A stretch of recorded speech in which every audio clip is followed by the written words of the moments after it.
That's what it says in the tin. Simple. Yeah, so if you need to make a noise you don't wish to be broadcast. Yeah, I can't hear myself. That's good. Yeah. Okay, perfect. Cool. And then the only other thing is that is the volume of me in your ears. Yeah. It doesn't affect what anyone hears at home. Perfect.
Good afternoon and welcome back to Toulouse, an IFSC season that got started almost 8 months ago in a snowstorm in Meiringen and concludes here just north of the Pyrenees in the beautiful French city of Toulouse. Charlie Bosco here, as I have been for all 4 days. Very pleased to say I've got future Olympian, is that the correct phrase? Shauna Coxey alongside me.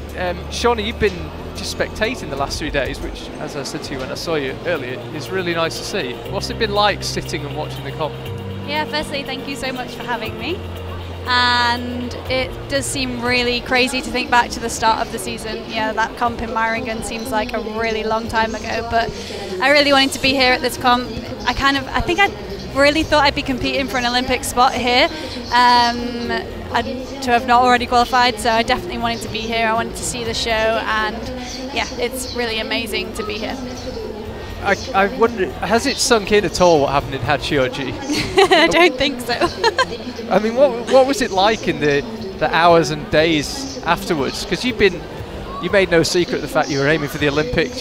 You changed how you did the World Cups. We didn't see you in that many World Cups. You really had your eyes on the prize, and when you got the job done, in fact, I'll resume in just a second. We're just seeing the rankings.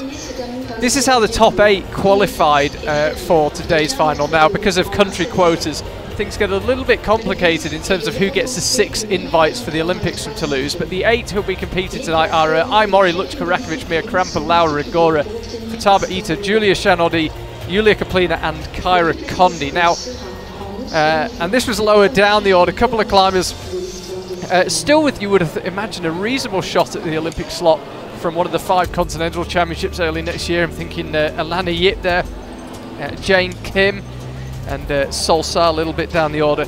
No chance, sadly, for Margot Hayes or Ashima. The 2 American female slots have been filled by Brooke Rabatu and, more recently, Kyra Condi.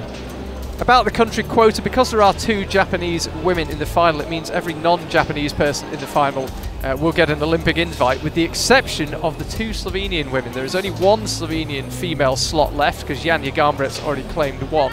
And so Luchka Rakovic and Mia Krampel today are battling it out. There is something on the line in a way there wasn't quite yesterday in the men's final, other than Olympic seeding. So that is the main battle to keep your eye on today. It's between the Slovenian women for that remaining slot to join Janja. Shauna, sorry, I was just at the end of my eloquent and well-asked question. What was it like when you got over the line? Do you know what, it's kind of almost impossible to say, because it still kind of feels like a dream in a way. It was so surreal and unexpected for me. I was actually really sick in Hachioji. I had this horrific flu. I was in bed for most of the time that I wasn't on the wall. So yeah, it was just a lot of chilling out, celebrating with family, but it still doesn't seem real. Yeah, I wonder, it might be 10 years from now, you might be watching the 28 Olympics, suddenly just go, oh my god, I was in the Olympics. It's so big, and especially for climbing, it's never been there. It's almost overwhelming. Yeah, so for me in my career, I as a kid I watched the Olympics. I loved watching the Olympics. It was really, really cool to see all the athletes kind of battling it out, and it really does bring nations together, and it transcends nations. You get behind everybody. But I just kind of knew as a kid I'd never be in the Olympics because my sport wasn't part of it, and it's not something I expected during my professional career. So I think still now it seems kind of unreal, but I guess it's happening, hey? Well, it still doesn't quite seem real to me. When did you decide that was your focus? As soon as climbing got announced as an Olympic sport for 2020, did you straight away think, right, I want that? No, not at all. I actually was very against it initially, and I think that the combination of all three disciplines initially was disappointing and frustrating because I didn't understand the reasons why. And then when I learned the IOC had given one medal to climbing, the IFSC had decided to put the sports together to celebrate our sport and not just choose one, I totally understood and supported their decision. But it took me a long time to make the decision to compete, or to try and compete. Well, you definitely went your own way, as I say, not doing as many World Cups and refocusing your training. And yeah. When we came to Hachioji, we didn't know much about your form. And me neither. Yeah, true. Whatever you did, you obviously got absolutely spot on. Over the line at the first hurdle. It was a pretty amazing moment. I remember interviewing on the stage in Hachioji. What did you get, second in the speed as well? Yeah, that is still crazy. It was second, yeah. I mean, wow, so unexpected, but I loved being out there, and it was such a great event, and to be here and see the athletes still battling it out now is really, really cool. Do you still get a bit nervous on their behalf? Oh my goodness, I get so much more nervous watching. I have a massive new appreciation for how intense it is to watch. Yeah. It's much harder than competing. Climbers who Shauna tells me are less nervous than us now being introduced to the crowd. Kyra Conley first out. She was with me yesterday to talk through the men's boulders. As I say, claim that second American slot alongside Brooke Rabatou. Here comes Yulia Kaplina, no Russian yet through to the Olympics. Yulia Kaplina is the first.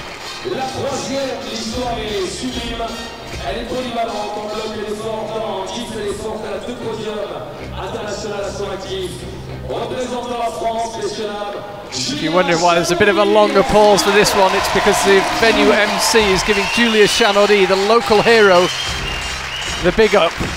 First French woman to get that Olympic invite. The Marwem brothers will both be going to Tokyo next year. They'll be joined by Julia Chanaudy. They may be joined by another French woman, but for now she's the only French woman to have claimed a slot. Futaba Ito next out. Japan already filled their Olympic quota, but they are allowed to compete here in Toulouse, and they've chosen to do so. And Futaba Ito is one of their representatives. Incredibly strong all-rounder. She might not be going to the 2020 Olympics, but watch out if climbing's in there in 24 for Futaba Ito.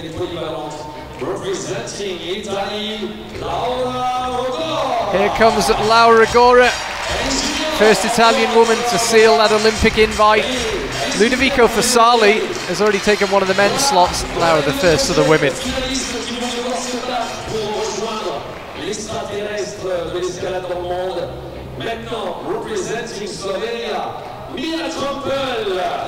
First of the two Slovenians out, Mia Krampel. A real all-rounder, but speed is a big weakness for her. And she's going to have work to do on the speed wall if she's not going to finish 7th or 8th. Let's see, Luzka Rakovic, again, very talented all-rounder, and definitely have the edge on her compatriot on the speed wall. Recently crowned European lead champion as well. The last finalist representing Japan, Ai Mori. And the last of the 8 women, Ai Mori. She of the refusing to let go on a lead wall. She's put on some amazing shows in 2019 in the World Championships in Hachioji back in August, which I've already mentioned. She basically fluffed a few of the moves, recovered, and then somehow managed to smash her way to the top of the route. The same thing happened here in Toulouse 2 days ago. Pulled onto the head wall, made a real mess of the moves, and then somehow, sort of a bit like Asterix drinking his special potion. She really knows how to fight. Yeah, just got the strength back and carried on. Amazing climber to watch. Climbers will head backstage now. Interestingly, nobody looking at the speed wall in the men's final yesterday. A lot of the climbers kind of studying the speed wall and just having one final men's rehearsal, but all the women just heading backstage. We've got about 10 minutes until things get underway. It'll be 2 o'clock Toulouse time when we see the athletes on stage. It's funny how you say they want to have one last look at the speed wall after all of the training that you do on that same wall. It's so important to get that last look in. It's amazing, isn't it? How many... I watch, people like Bassamar Wem, he's going under 6 seconds. He still takes every opportunity to read the route. To read the route. He must have done it, I dread to think how many times. But just going back to you and your Olympic journey, when you decided to really go for it, it seemed to me like you took quite a different approach to most people. It seems like most people just carried on with the World Cup circuit. I know you had 1 or 2 injuries and things. How did you devise your plan? You know what, it's kind of hard to think back to now, in a sense that I'm really kind of bad at thinking about what's happened. I'm a what's next person. But I think when I made the decision that I wanted to try and qualify, I actually didn't tell anyone for about 2-3 months. I wanted to take ownership of that decision and know it was for myself. And I kind of told my team and my family, but not publicly. I didn't speak about it. So I was really confident in that being the right decision for me. And then it was clear that I had a lot to work on. I needed to kind of introduce myself to speed climbing, and I needed to get a lot fitter on this lead wall. But it was really exciting because I think for me as well in my career, I kind of set myself big goals to win World Cups, win the overall. I did that twice, and I really didn't know what was next, and the Olympics felt quite organic and natural to take that step. So I wasn't trying to win another World Cup season. My goal was to qualify, and I did that in the best way possible for me. We just mentioned speed climbing. That will be the first discipline here in Toulouse, and this is how they'll line up. It'll be Yulia Kaplina against Ai Mori, then Julia Shanodi against Luchka Rakovic, Kyra Condi against Mia Krampel, and Futaba Ito against Laura Rigora. Unlike in the qualifiers, you are racing the person next to you. It's not about time, it's about the person next to you. The winners from those races will move right into the winner pairings, and the runners-up will move left into the slightly unfortunately named loser pairings. And by the end of the speed event, everyone will have run 3 times, and we'll have a ranking between 1 and 8 for every climber. As you'll know well if you've been watching our coverage, the way the scoring works is that your ranking in each discipline is multiplied by your ranking in each of the others. So you get 3 rankings, 1 to 8 for each discipline, and then multiplied together to give your total points. So obviously the lower points, the better. And 1 is obviously the best score you can get, and 540 is the worst you can get if you get 8 by 8 by 8. But yeah, once you... Sorry, we're jumping back and forth. Once you made that decision, you knew you were going to do it. How did you devise a plan? Who were you working with? Did you know what worked for your body? And as well, I know you kind of came at a time you had a couple of injuries you're coming back from. What was the process like of figuring out what to do? Because it feels like you probably got it best out of everyone. Yeah, maybe I shouldn't tell you. That's true, actually. Yeah. In all honesty, I don't think anybody knows what they're doing because no one's ever done it before. Yeah, everyone's kind of guessing, and I think it's so individual. There was definitely a structure set in place. I work with a really great team. I have quite a big team of people working with me, and I'm incredibly thankful and grateful for all of them, and I definitely wouldn't be here without them. But yeah, we set some goals, some little goals, some big goals, and work towards them all. Is that the key, just to break it down? Because it must have felt like an awful long time over a British winter. Just plugging what are you trying to say about British winter? Feels like it outside in Toulouse today. Very damp day here in the south of France. No, but it's a long time kind of going into the gym every day without the excitement, I guess, of a crowd roaring you on. Just quietly doing your work.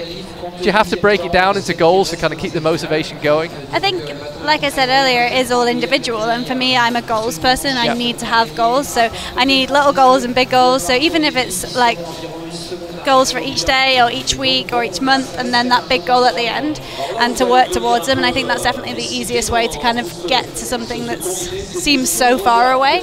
But I love training. I don't really find it that hard to go training. Oh, really? I love it. Yeah. And it must have been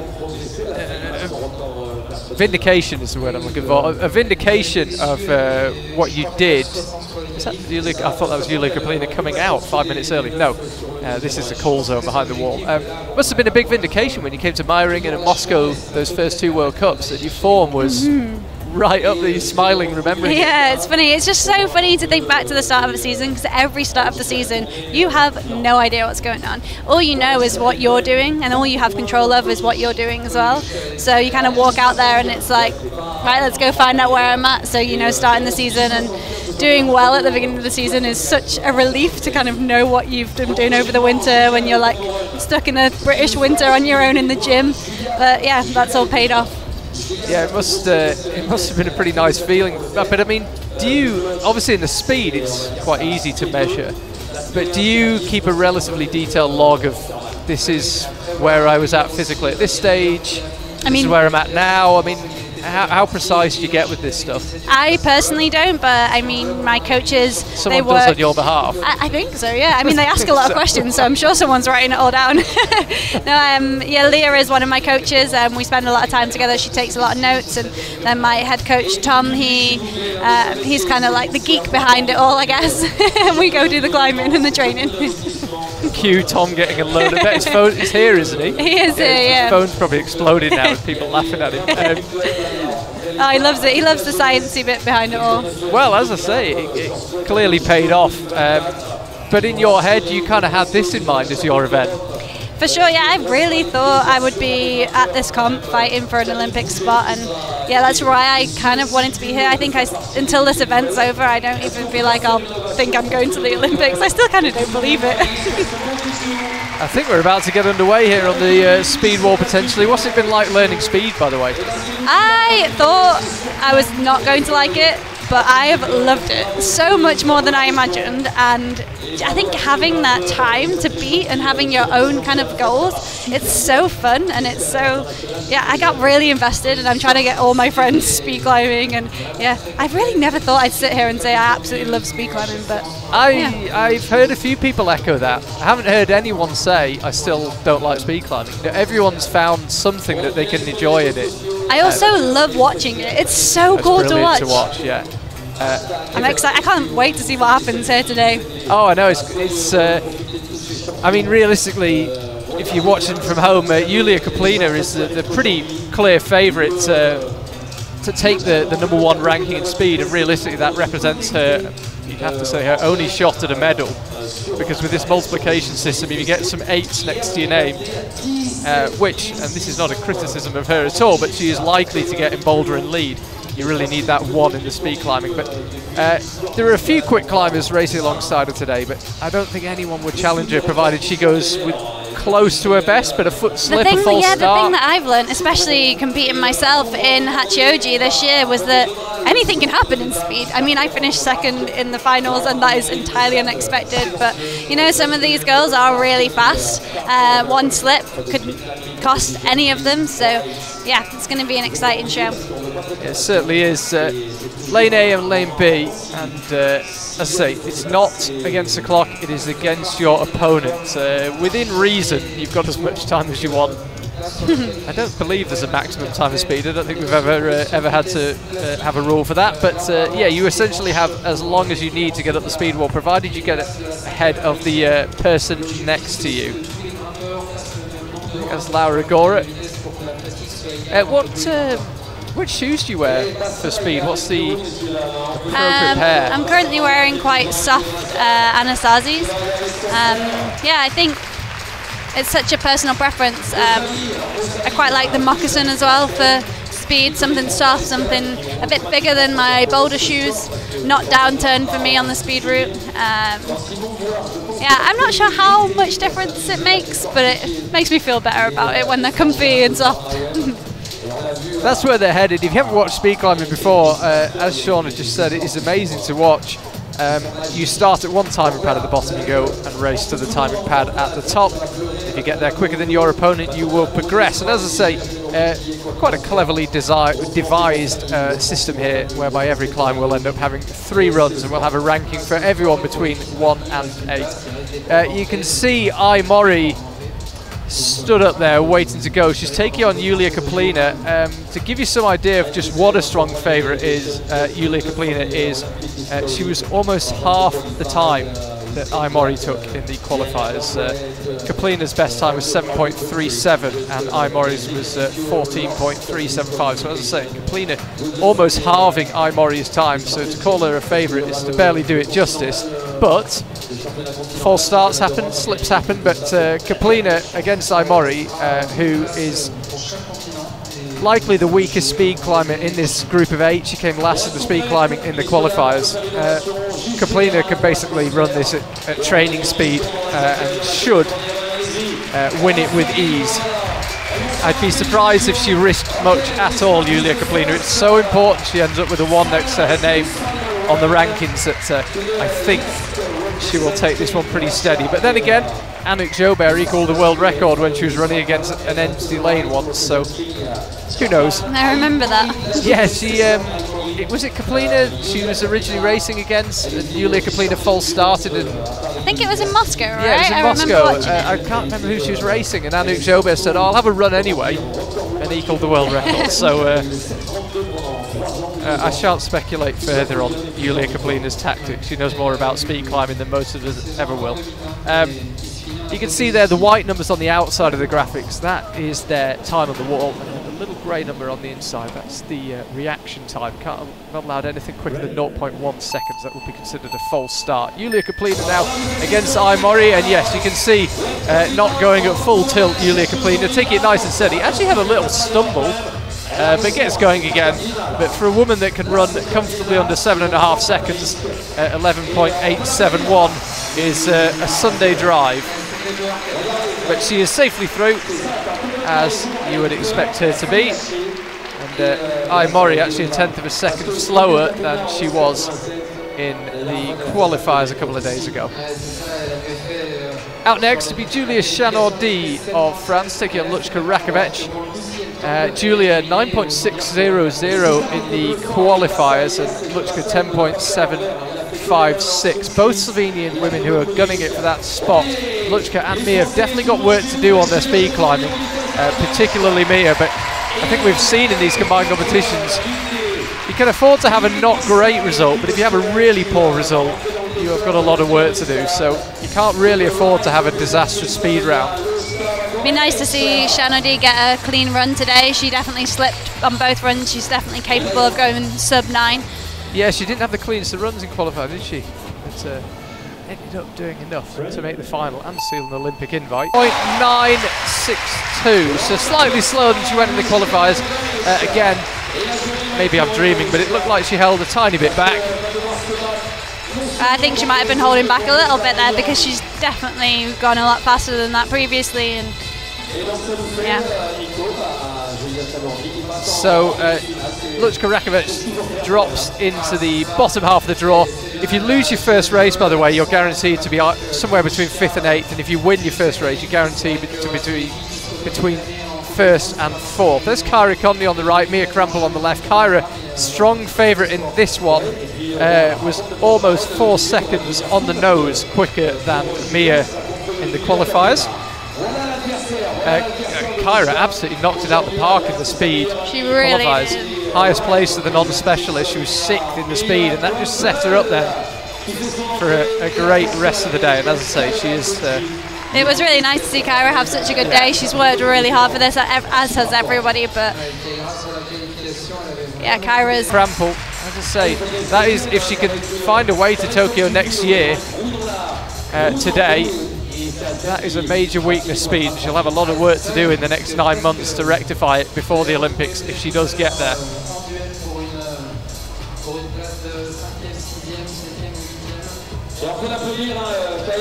Kyra always a favourite for that one, and she did take the win. Futaba Ito now up against Laura Rigora. Futaba the quicker of these two in the qualifiers. 3,000ths, not easy for me to say, of a second over 9 seconds in the qualifiers, and Laura Rigora was 10.851. Remember, in the qualifiers, climbers get 2 runs. They get 1 run in the A lane, 1 in the B lane, and it's the fastest time that counts.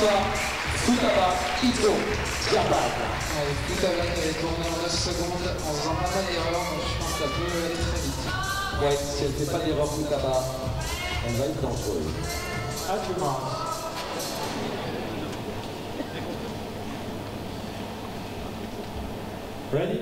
So Fataba's on the left. 8.11, 11.859 for Laura Rigora.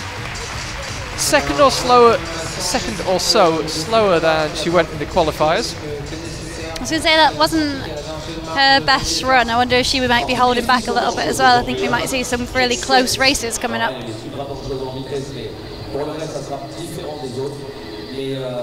So the climbers now have a statutory rest period. Oh, nice to see a little handshake. What's it like when you finish a speed run? It always looks like sprinting 100 metres where you feel fine 5 seconds after you cross the line, and then 30 seconds after you cross the line you're having a heart attack. Is speed climbing a bit like that? Not quite. I think because it is so short, it's not that bad. But it's quite nice to be given a break just to calm back down. It's more like your adrenaline more than anything else, especially if it goes well. I mean, yeah, for me when it's gone well, it's just so overwhelming, and I just want to go tell someone, but you're kind of kept in isolation, so yeah, you don't want to walk back into ISO and get all excited in front of all the other athletes, so you're trying to contain your emotion, and yeah, but physically it isn't that demanding. I mean, we train this a lot, so. True. There's Julia Kaplina topping out. A few slow motion replays for you. What's been the hardest part about learning speed? I think it's a hard question. Probably the fact that your nails get absolutely trashed and it really hurts. You like scrape your nails down, they separate, and yeah, it's really painful. No, I'm kidding. That bit's easy to deal with. I don't know. I've enjoyed it so much. It's quite hard to say what the hardest thing is. I mean, you're obviously a vastly successful boulderer, but did you feel like you had to work a lot on your leg power and leg drive, or did you kind of already have that from Boulder? I think I already had that from Boulder, and in previous years I've done a lot of gym-based work, so a lot of box jumps, a lot of deadlifts, so my legs are strong. I've worked hard to get them that way, but it was definitely learning the sequence that was the hardest thing, and even still now, like, I just need so much time on the route. It's so strange for me as a boulderer, and I was a lead climber before that, to do something again and again and again and again and again, because the route doesn't change. It's kind of hard to adjust to that mindset that you're kind of fine-tuning something, especially as a competitive boulderer. Every time you climb something in a comp, you forget about it. It's gone forever. You never get to try it again, which is incredibly frustrating sometimes. But yeah, speed is not that. It is a whole new world of repetition. Well, it's kind of the antithesis as well of so much bouldering. You have to walk up to a boulder, don't you, and be open-minded. Yeah. And not get fixed on something, and speed is just the polar opposite of that. Yeah, and it's hard to adjust to that mindset, but really refreshing too. That's how they line up right now. Imori against Lučka Rakovic and Mia Krampel against Laura Rigora over on the left-hand side. I'm going to call it the runner-up pairings, and then on the winner pairings, Julia I don't Kaplina. like loser. I don't like that. Julia Kaplina against Julia Shanodi, and Kyra Condi against Futaba Ito. As I say, Julia Kaplina really the only climber you would label as a speed specialist here in the final in Toulouse. There were 5 so-called speed specialists in the women's qualifiers, and it looked from the outset that whoever won the speed climbing would claim a place in the final, and it was Julia Kaplina, and it was really interesting. I think you saw a couple of the other speed climbers, their heads dropped because they knew that was really their only shot. So if Julia Kaplina wants to find a way onto the podium here in Toulouse, then comfortably her best shot is to win the speed climbing. She took a bit of a nasty fall on the lead wall the other day in the qualifiers. She struggled on the boulders, so she does need to find a win here in the speed. Lučka Rakovic out now, taking on Imori.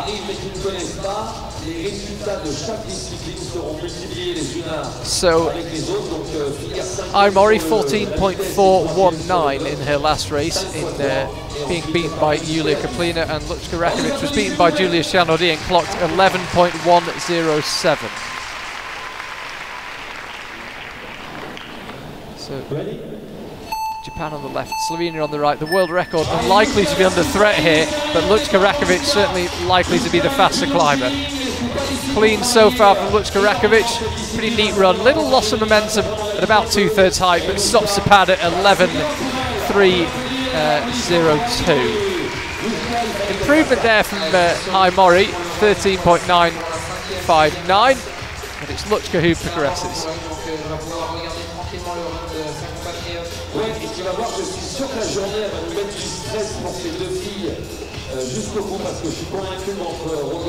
These speed competitions feel like they go by so fast. As an athlete, it must be really hard to seize that moment. It just feels like it's come and gone in a second. It's also a little bit confusing because I'm not familiar with how speed finals works, and yeah, you're like, when am I going again? What's happening now? Yes, probably should learn that a little bit better for next time. No, I really need my piece of paper that I write on. That's for sure. Yeah, we don't have one of those. Mia Krampel now. This is the second of the runner-up races. Mia Krampel against Laura Gora. Laura 11.859. She can definitely go at least a second quicker than that, and Mia Krampel 13.215 again. She might be able to find half a second, maybe a second, but Laura, you'd expect to take this one by somewhere around 2 seconds if the form book is anything to go by. Ready? Clean start from both. No false starts yet in either of the speed competitions. And Laura Gora, who's really setting the pace, throwing herself between the holes. This looks quicker from Laura Gora. Let's see when she stops the clock. 11.004, so it is marginally quicker than last time. And Mia Krampel actually obviously didn't connect to the timing pad correctly, didn't actually set the time. There is a knack to hitting the pad, and she maybe just missed it. We shall see. Will we see a replay of it? I think she's just a little short on it.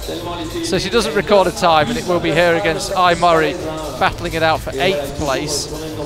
And Lučka Rakovic will take on Laura Gora. The winner of that one will take 5th, and the runner-up will take 6th. Julia Kaplina now against Julia Chanori. Great to hear the French crowd getting behind her. Yeah, I'm very pleased to say the Vuvuzelas. I wonder if they got banned actually, because they only appeared on the first day. Yeah, they've gone, but the crowd's still right behind their athletes. They got right behind Basamar Wem last night, who ended up 4th. I have to say, it's a really knowledgeable crowd here. They know when to get behind the athletes. They understand what's going on. It's really cool as an athlete when it's like that. Yeah, that's something we don't always get, isn't it? For sure, yeah.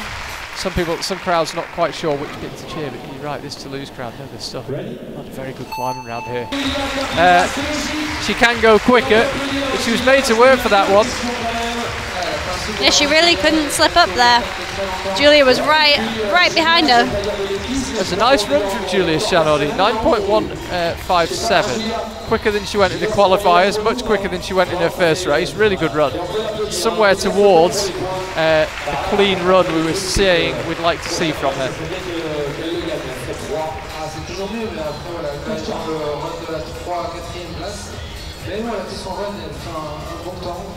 Kyra Condon and Tabarito waiting to go.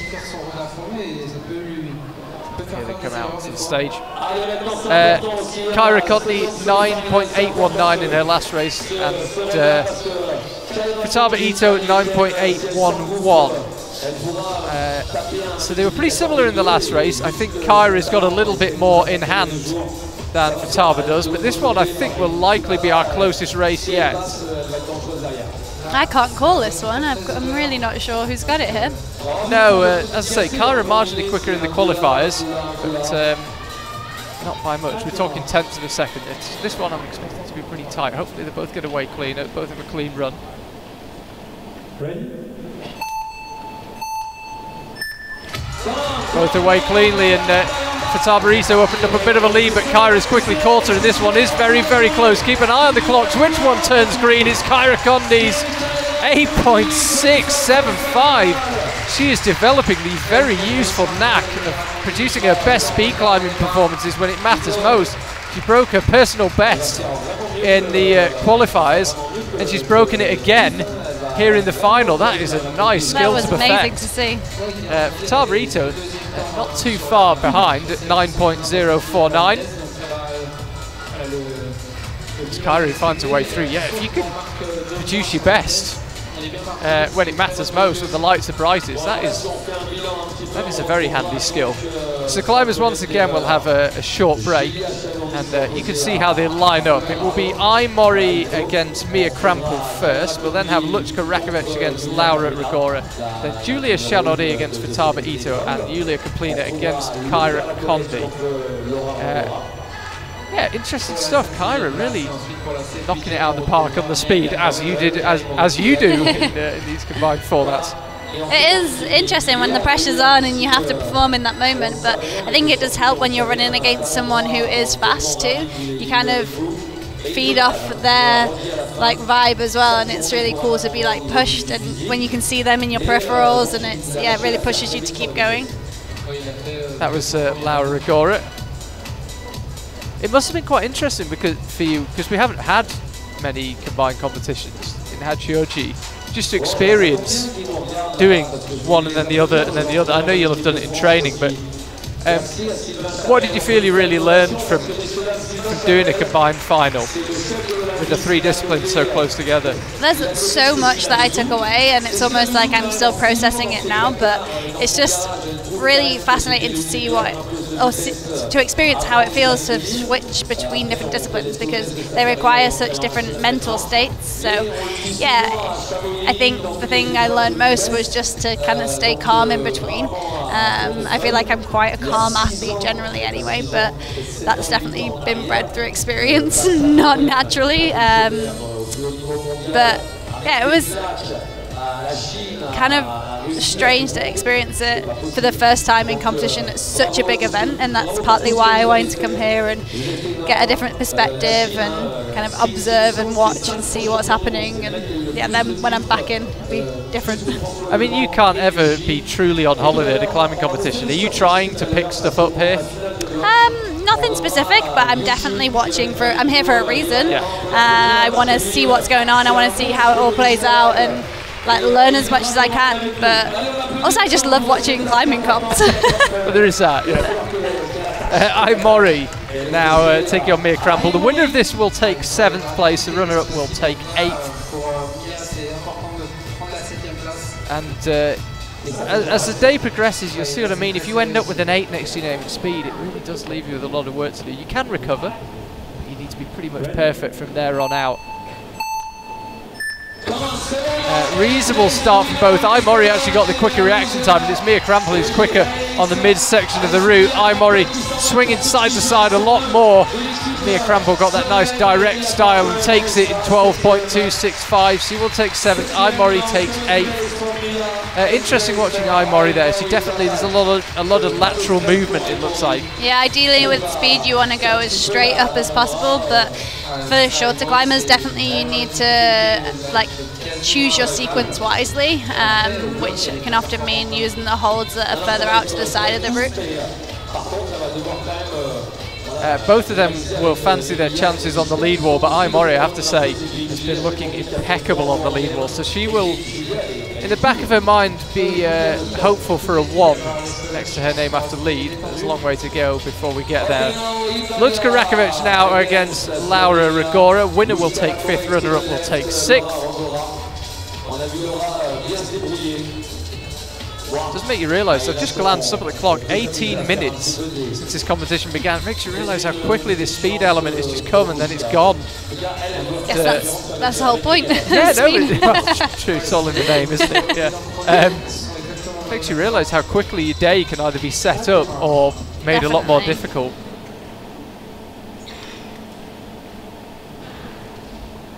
Ready? Luchka Rakovic sprang into action there. There was a little stumble of Laura that's given Luchka a bit of a lead, but Laura now retaken the lead and just needs to keep it clean to win this one, and does keep it clean. Only just made it to the pad by the looks of things, but will take 5th, and Luchka Rakovic will take 6th. Well, in the battle of the Slovenians for that remaining place alongside Janja Garnbret, they're pretty close right now after the speed. Mia Krampel will be 7th, and Lučka Rakovic will be 6th, so not much to separate them.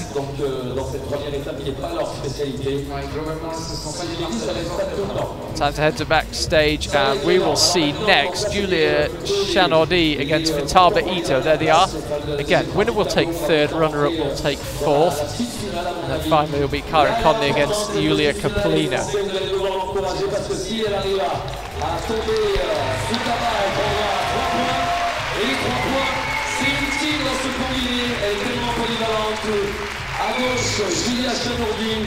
I think this is going to be a close one. Yeah, I think it could well be actually. For Futaba, 9.049 in her last run, and Julia Shanodi 9.157, so only just over a 1/10 of a second separating them. Futaba being marginally quicker, but as you rightly say, I think this will be one of the quickest yet. One of the closest yet, excuse me. Excellent 19 minutes of work from Julia Shanodi. From walking out on the stage to sealing 3rd, it's been really strong stuff from her. Only beaten once all day, and that was by former speed world record holder Julia Kaplina, and I think she's pretty happy with that one. 8.940, dips under 9 seconds. Futaba Ito takes 4th.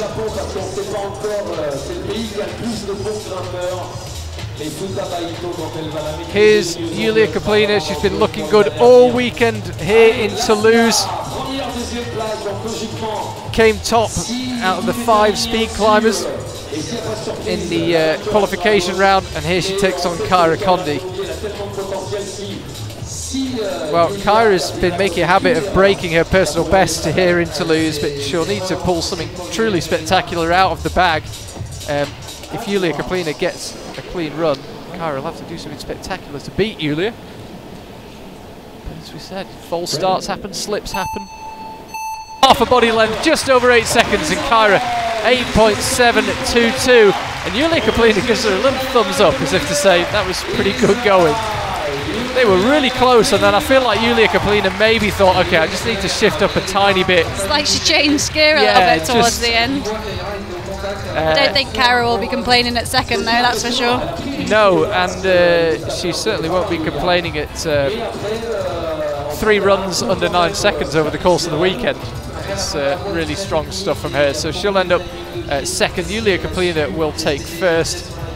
And we'll have the confirmed results for in just a second, and then it will be the bouldering. So this is the end of the speed qualification and speed final for you. It's crazy how fast it's all over. Speed done. Does it feel fast to you? Yeah, it feels really quick. It feels so, like, not when we're in it, but now having, like, looking at the clock, it's been 20 minutes and it's all done. Speed's over. Well, people are disappearing out the arena already to go and get a cup of tea. Come back in. Let's just, as I say, we'll get the results up for you. Presentation of the athletes, by the way, will be at 2:30. That's only, by my watch, 7 minutes from now, so they've got much of a rest. The crowd are going to have to be quick, actually, if they want to find their seats when they come back in.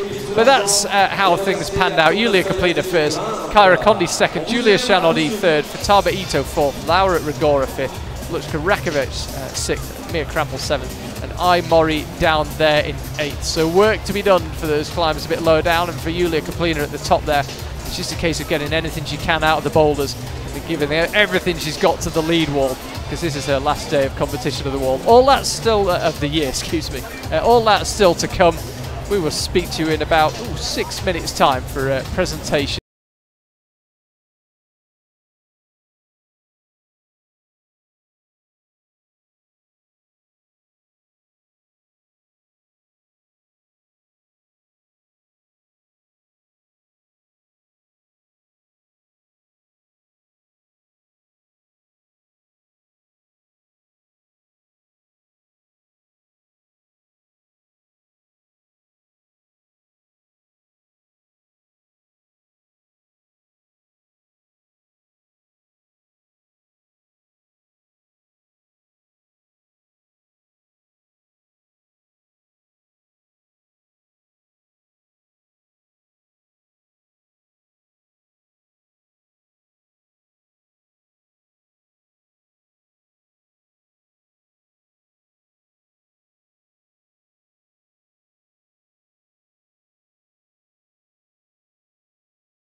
Bon, mon copain Nico, tu vas prendre tu vas nous rejoindre. Et regarde qui on a avec nous. On va le mettre au milieu des deux. Yoshi va se mettre au milieu et Nico va se faire un extérieur, on va le prendre en tenaille. Bon, messieurs, là, on a juste la légende japonaise et l'organisateur des JO. Hein, parce que lui, il aura la lourde tâche de gérer l'accueil des JO à Tokyo. Il l'a déjà fait au championnat du monde. Yoshi, dis-nous, on va faire venir les athlètes. Dans 20 secondes, on va attendre, on va les appeler. Et après, on va parler un peu de Tokyo. J'essaye. Bonsoir, bonjour everyone. Et là, c'est de la chance. Là, les selfies, venez en faire, hein, parce que c'est le François Legrand version japonais. Hein. C'est pas la même. On y va. Alors, on va faire rentrer nos grimpeuses pour l'observation. Please welcome, representing USA, Kaira Conti, Russia, Yulia Kaplina, France, Julia Chanoudi. Welcome back to Toulouse. Climbers now being presented ahead of the bouldering. The order, of course, changed. In the qualifying round, the order stays the same all day, but in the final, it is the reverse order of how things went in the... it's in the reverse order of the current overall standings. So Mori will be climbing first by virtue of having been last in the speed, and Yulia Kaplina will climb last in the boulders by virtue of having been first. And like in a normal boulder World Cup or World Championship final, the climbers have 4 minutes to attempt the boulder. Remember, they've got 2 minutes group observation time as well. Let's have a look at boulder 1.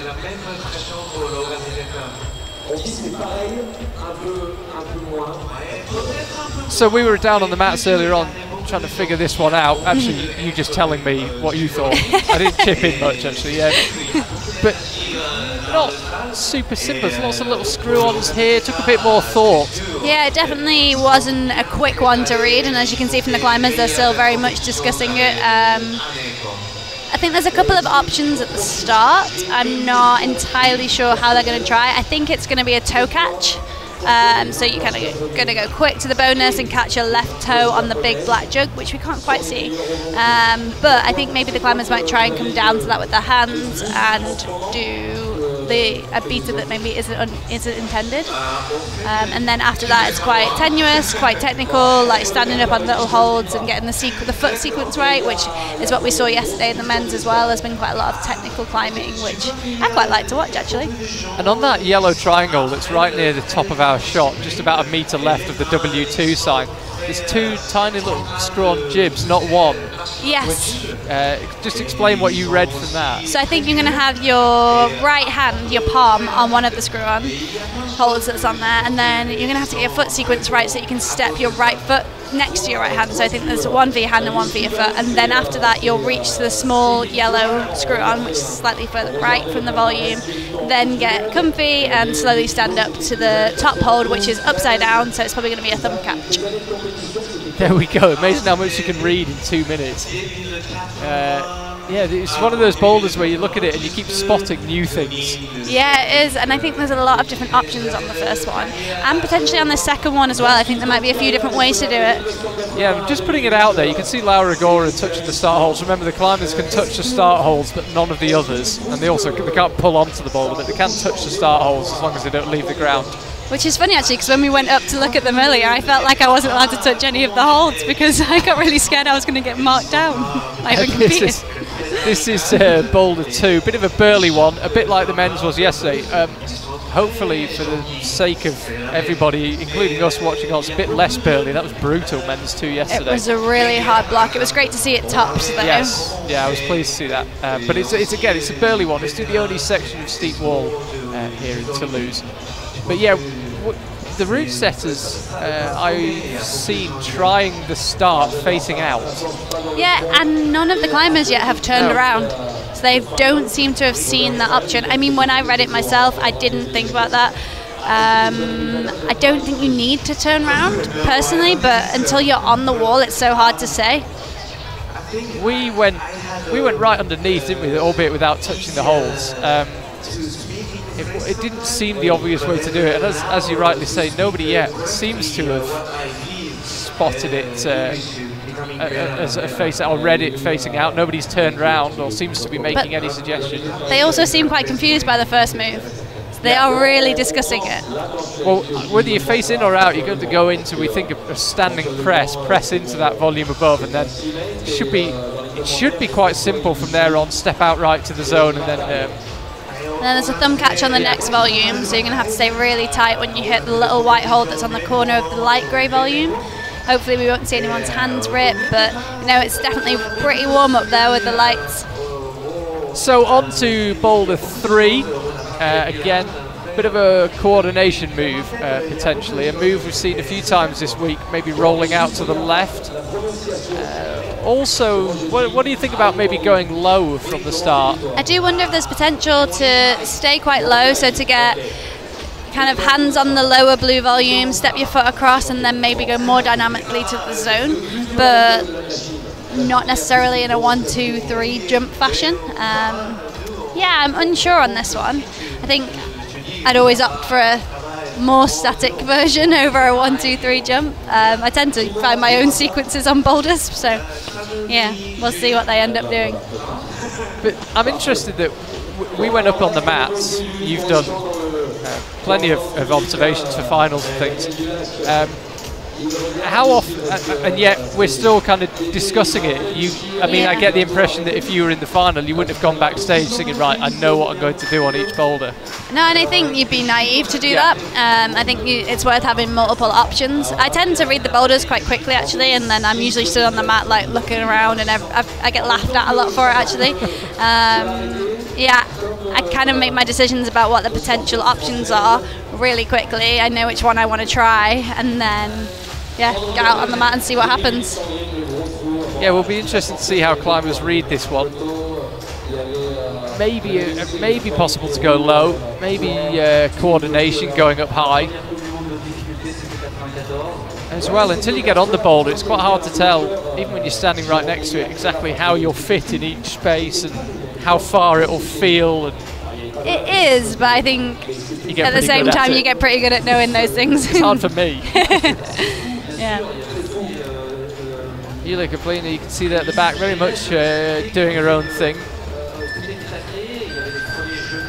And the climbers now being a lot of hands on shepherded hips. off. Yeah. Not quite sure on that one, maybe. Climbers heading backstage now. They've had their observation, and it'll be I Mori who comes out first. Any preference on climbing first or last? Personally, no, because I don't have any control over it. So great answer. Yeah. Great answer.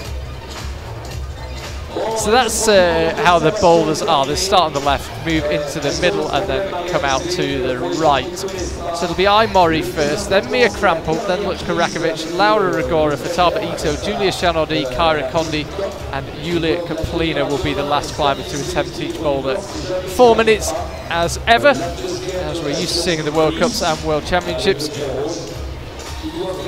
It'll be interesting. I have to say they look toppable. It's always dangerous to make predictions, but I'd be disappointed if they weren't toppable though. But yesterday they looked really hard, and we ended up having 7 tops shared between 8 climbers. Maybe they're being a bit nicer today because they were very mean yesterday. I noticed as well a few of the climbers yesterday I felt just looked a bit tired, not sort of forearm and finger tired, but just weary.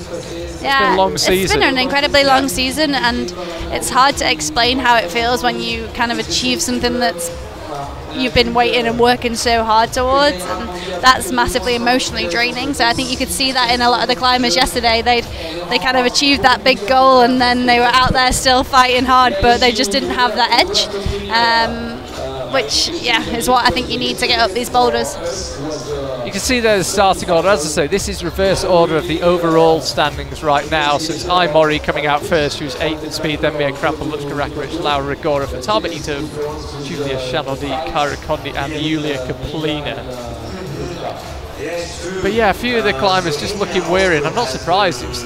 yeah, 8 months ago. It feels like winter.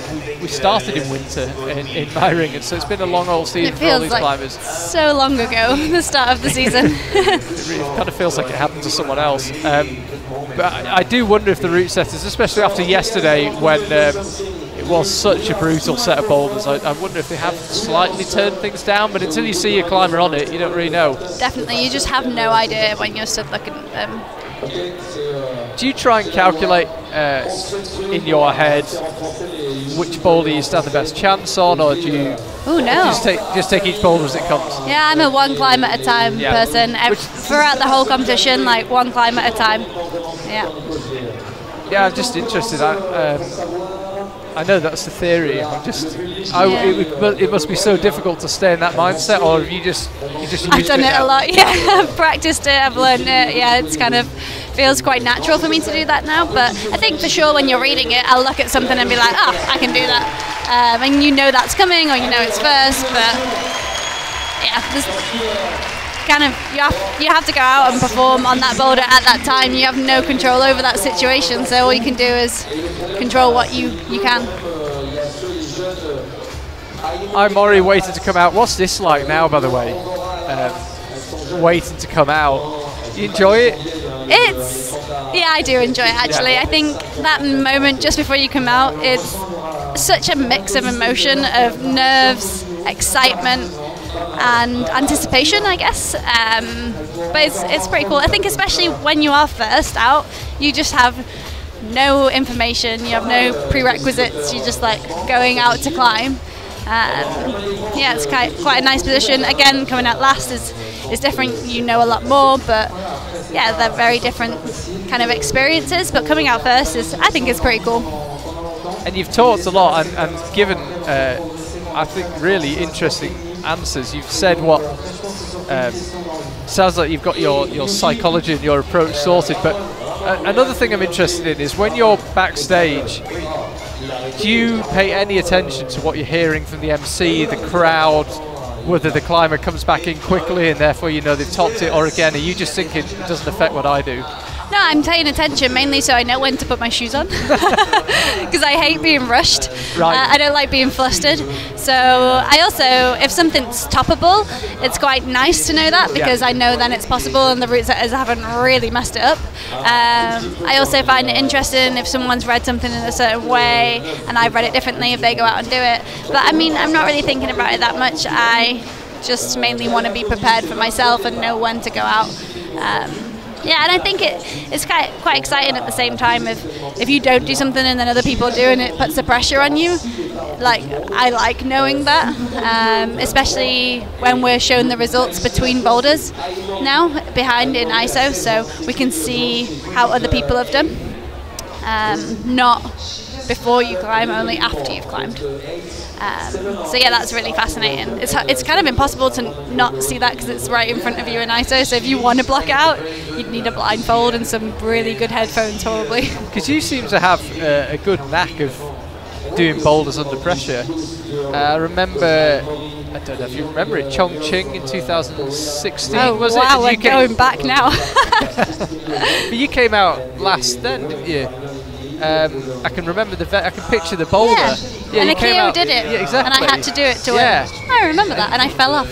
And I did it, I think, second go. Yeah, but you got it done in the end. Yeah. But you seem to have, whatever mindset is required, you seem to have it pretty good. There's a couple of occasions in that season, 16, where you kind of seemed like you pulled it out of the bag. Under pressure.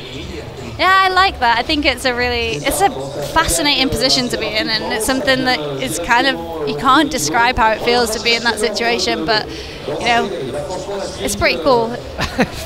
Exactly. I mean, I remember a coach saying to me, pressure is a privilege. Yeah, I was just going to say, to be there, yeah. It's a privileged position to be in. And also, I think when you're nervous and you're going through all these emotions, you have to remember, like, you're there because you want to be there. You've chosen to be there, and like, no one's forcing you to go out and do this. But yeah. Did that feel a long time ago? Those 2 seasons where it just seemed like, to be honest, I was at every one of those World Cups. Seemed like you couldn't miss. Is that feeling a long time ago now? Does it feel like yesterday? Yeah, no, it feels like a long time ago. Really? Yeah, and I feel incredibly privileged to have had that experience as an athlete, to have competed at an elite level in one of the disciplines, and then to have like kind of come into the other disciplines using that experience. That's invaluable. Experience is the one thing you can't cheat. You can't cheat time. So yeah, I feel really lucky to have had that. And you experienced the whole range of it as well, didn't you? Because you had a couple of seasons where you were close to that overall. Yeah. Didn't quite get over the line. Yeah, I had a good battle. Were you beginning to question, or did you always have faith that you'd manage it?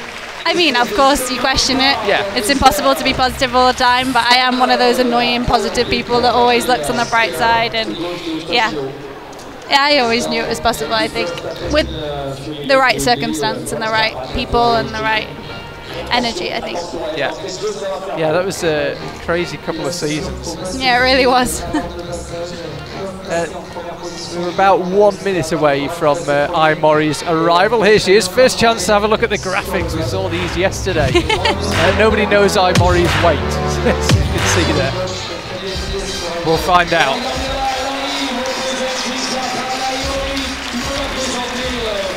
Felt a bit insensitive to have a set of scales at the entrance to isolation, so we just live without the weight. She's 154 centimetres. I actually texted Kyra to find out hers and said feel free to lie, so when Kyra's comes on screen you have to take it with a pinch of salt. Oh, nice. So Mori gets underway, 4 minutes for her, already had one attempt. I'm going to try as hard as I can to not make any strange noises, because I think when I watch climbing I just make all these weird noises to try and mimic the movements, and I think nobody will understand. We've got a mute button. It's good on really, you. if you can feel one coming. Oh, that was really smooth. So they're the two, we mentioned, it seems a while ago now, observation, those two little screw-on black jibs are on the yellow triangle that she's just reaching out for now. There they are. Very delicate manoeuvre this. But she's handling it well. It's a pure slab, this one, by the way. Over to the right is vertical, but this is a true slab. And Mori has got it done pretty easy. That was only second go. It was her first chance to have a look at the third go, excuse me. First chance to have a look at the second half of the boulder, and she didn't really look too troubled by it. She used the toe catch beater at the start as well, which was cool to see. She's so composed, really calm climber. So Mia Kramper again. Let's always good to see these graphics. Oh, that's a bit more like it. Bit of a, I really don't know what that manoeuvre is called. Kind of turning side on. The hair flick. The hair flick. No wonder I don't know what it is. So Mia Kramper first out, and it is unlike the men's final yesterday. As I say, there is an Olympic invite to be decided, and it is between the two Slovenian women, Mia Kramper and Lučka Rakovic. She couldn't have been much closer in the speed. Mia Kramper was 7th, Lučka Rakovic was 6th, so not much between them there.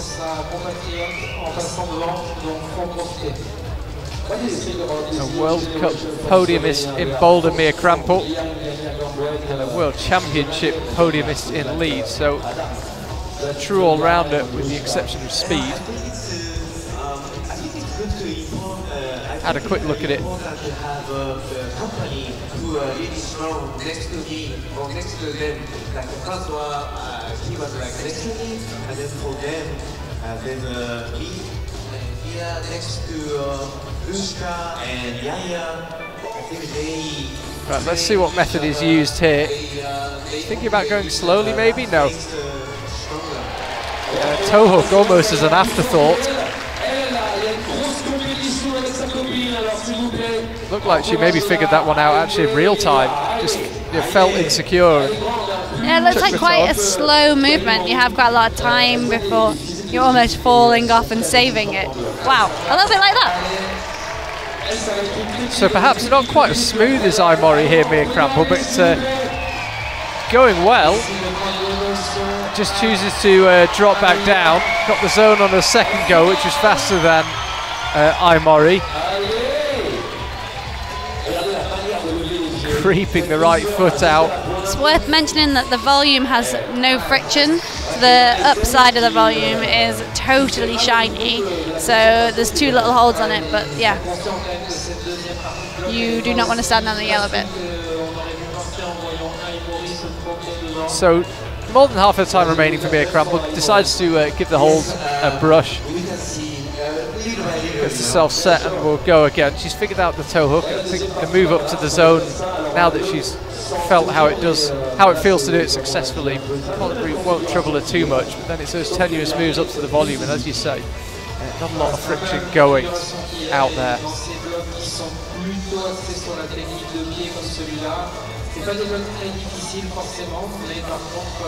That's really nicely done. Feels like an age between her latch in the zone and getting the toe hook in. It's great to see her learning that move as well and being able to repeat it.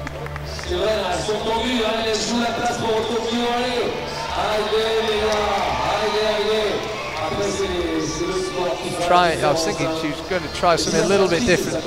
She did this on the last attempt as well, choosing to come back down rather than stay in what is clearly quite a tenuous position when you're standing up like that.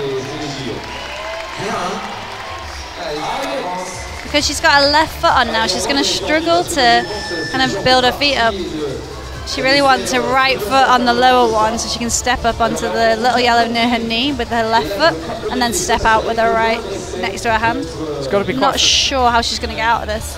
No, I was going to say it's got to be quite frustrating. She knows the position she needs to be in. She just can't quite figure out how to get there. That's what boulderin's all about, pretty much. Yeah. I mean, if you could always do the next move, you'd just top everything, wouldn't you?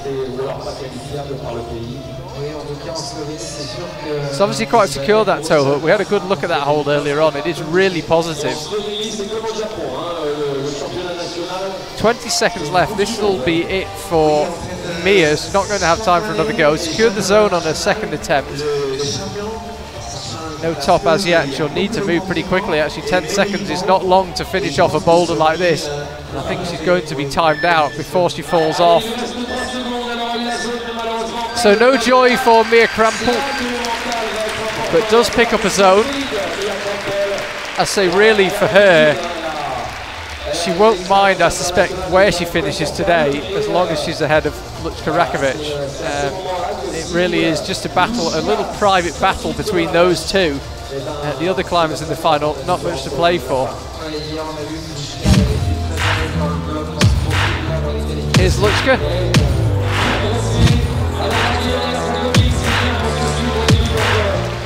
Feels like a long time when you're doing those graphs. 10 seconds feels like about a week. All the climbers have been good sports about filming them though. Here goes Lučka. It'll be Laura Rigora out next, by the way, and then for Tabarito, Julia Shanodi, Kara Condi, and Julia Kaplina. Ooh, really close to getting that toe hook to stick on the first go, but she let her body come away from the wall and it just spun her off there.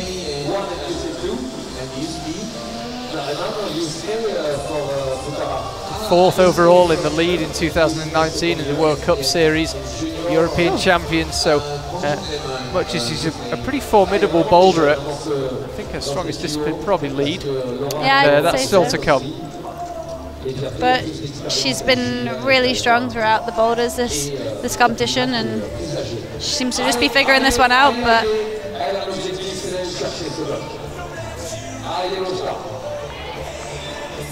really good start from Ai Mori, because Ai's got a pretty good chance of being first in the lead, and she's found a top on this boulder that stopped Mia Krampel, and now it's causing Lučka a few problems. Of course, we had a Japanese winner last night, Kokoro Fuji, taking home the win. She's not quite got the timing right on the toe hook, but she's just a little bit late with it. It almost seems that because she's looking down at her foot, it's changing her centre of gravity, so she's leaning out from the wall. To get her head down. To get her head to be able to see. And so it seems like she can try and keep her hips in, it'll definitely help. Wow. Oh, so close. Some great results on the competition. She was in fourth position in Moscow. 2 minutes to go on this one. If you're just tuning in on this lovely Sunday afternoon, welcome along. Charlie Moscow and Shauna Coxey here, watching the last action of the IFSC season 2019. It's Luchka Rakovic on boulder 1 in the women's combined final. It's set as a toe because there's space for your toe to go into. That's how you do it. Crowd responding. As you said earlier, they're a knowledgeable bunch in Toulouse. They get what the big moments are. So she's got the zone. She's got her right foot on as well, which is really good. This is looking promising from Luchka Rakovic. In the battle between the two Slovenians for that remaining Olympic slot, this next few seconds could be absolutely massive. She'll move ahead of Mia Krampel thanks to a top. She had to work for it. Just couldn't figure out that first move, but a bit like Mori, once she got across to the zone, she brought it home pretty easily from there on. She's definitely got her feet in the right sequence, which I think is definitely necessary here. Laura absolutely breezed the slab in qualification. Yeah.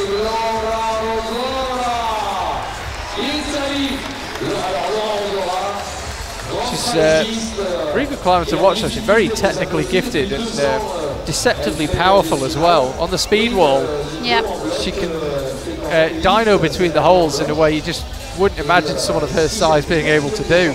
She's really strong. Did the double, boulder and lead in the Youth World Championships in Arco earlier this year. She's a very smooth climber as well, but when it counts she knows how to fight at the same time, so she can kind of push past that.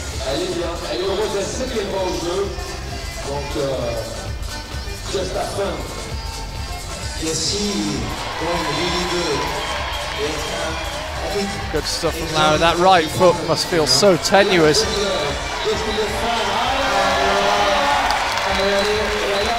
Got the thumb press in place. Now just needs to roll over to the right. You almost feel bad talking as she goes out. I think I'm holding my breath. This is really nice stuff from Laura Agora. This is still first attempt. It is, yeah. This would be an amazing flash. She's had to work for it. It's not one of those boulders where you can just pull on and then pull hard. She's been figuring this out move by move, and I think she's about to be rewarded with a flash. Toulouse crowd enjoyed that one. Took her a long time as well, over a minute. Perfect start there. Yeah, brilliant stuff. No doubt who the standout performer's been on that boulder so far. And laying the pressure on for the girls to follow. Taba Ito will be out next. We're halfway through the rotation on this first boulder. Already moving along a bit quicker than the men's last night. It was a long, tough boulder round for the men. I think maybe a bit quicker this time. I was sure no one was going to get number 2 done last night, by the way, but I was proved wrong. That's how they stand right now. Laura Agora leading the way. 1 top, 1 attempt. Can't get much better than that. And then Mori, one top, 3 attempts. Luchka Rakovic, 1 top, 9 attempts. Persistence rewarded, and crucially for Luchka, she'll move ahead of Mia Krampel, albeit after 1 boulder, but she did finish ahead of Mia on the speed wall as well. Again, albeit just by 1 place. Not much separating them, but Luchka with her nose in front right now.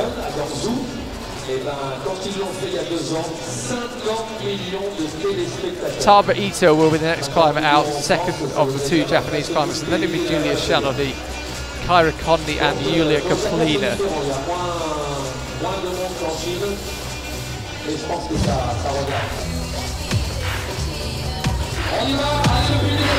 think Vitaba might be the smiliest climber on the circuit. I think she might be,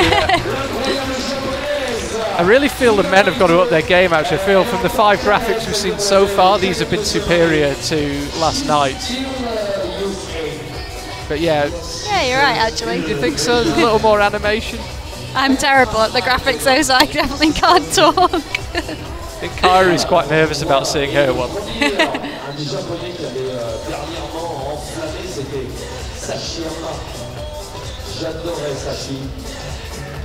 Et là c'est vraiment la nouvelle génération, hein. C'est 6.0, c'est toutes ces jeunes. So she's not going to match the flash of Laura Rigora. Another previous Youth World Champion, Innsbruck 2017 for Taba. That was the first time she came to most people's attention who watch the IFSC regularly, and she's just gone from strength to strength ever since. 4th overall in the 2019 Boulder World Cup season.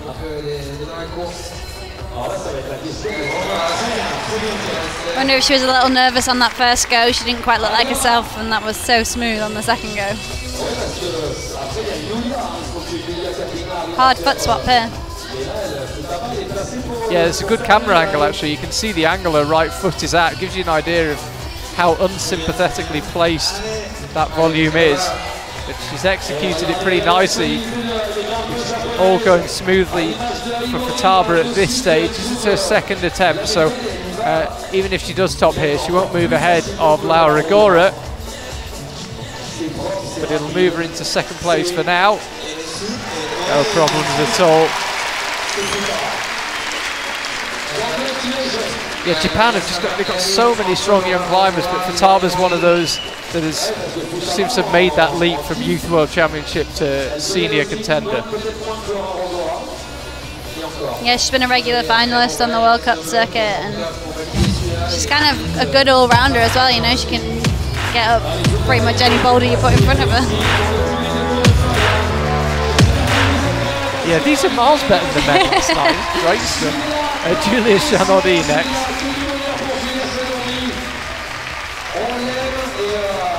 You might remember it, a couple of years ago we did this for the Boulder World Cups as well, and we had Miho with an apple and a banana. Someone had a banana. Yeah, I think Keo had a banana. Yeah, we have to resurrect that next No, I don't think anyone needs to see them.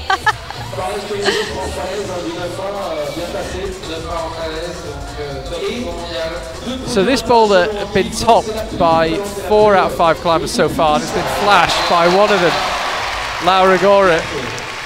Toulouse crowd responding to Julia Chanaudy getting that done. Wow, well saved. Yeah, somehow got to get that foot on though. She really wants a right foot down there, but she might be able to make this work. Yeah, it was desperation for a second there, just trying to get the foot, any sort of foot on that yellow hole, but yeah, ended up getting herself a little bit wrong-footed. So she'll have another go. Just 2 climbers to come after this, Cara Conde and Julia Kaplina.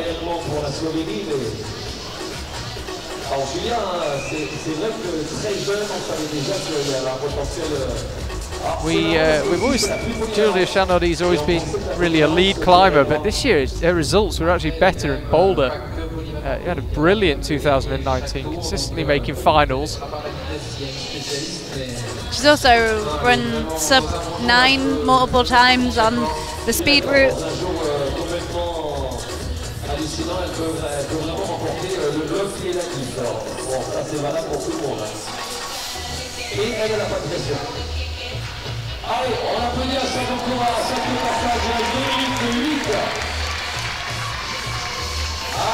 I just missed the timing a bit with the toe hook.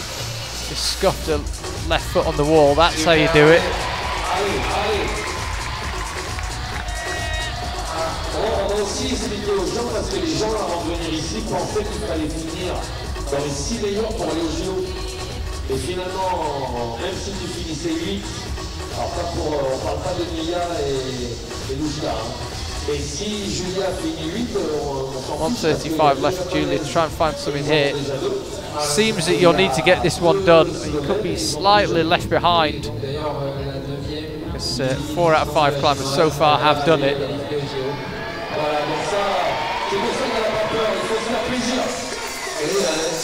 Nobody yet matched Laura Rigora's breathtaking flash of this boulder.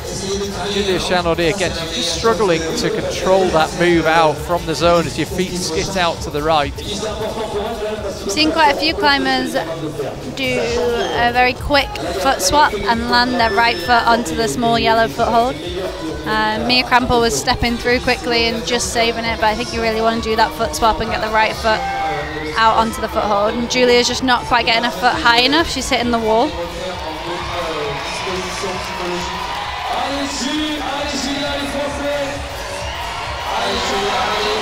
Oh, requiring every little bit of finger strength there to hang on as the body rotated. This is a different beta, but it looks good.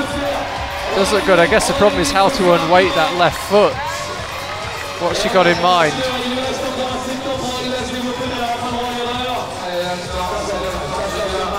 Remember, Lucka Rekovic got this one done on her 9th attempt, so persistence rewarded and creativity might be rewarded here. That was great stuff from Julia Chanody. Went all the way out right so that she could hang underneath the volume and free up her left foot.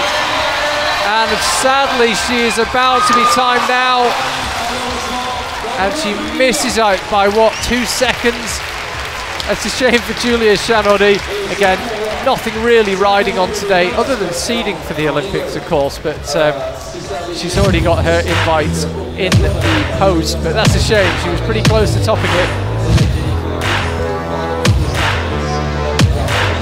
Oh, it wasn't that bad. She was saying, oh, I'm dreading watching it. It was pretty cute. Yeah.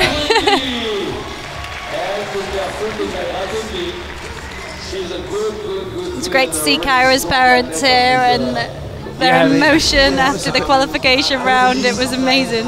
Yeah, that really, was, really that nice. Was something else on Friday. And did you see this speed discipline this morning? She did really fast. And she has so much potential on the physical part. She's an exceptionally strong climber, Kyra, so I think she might like the look of number 2. If she could find a top on number 1 as well, that would be nice. She let her back leg kind of spin her off there. That was a really, really good start. She was super strong on the foot swap. Managed to bump her right foot up once she'd done it.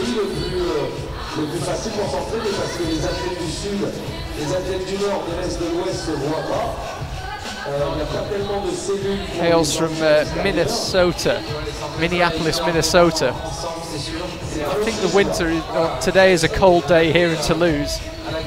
Minneapolis in winter. Ouch. So pulls back on, gets herself out to that zone.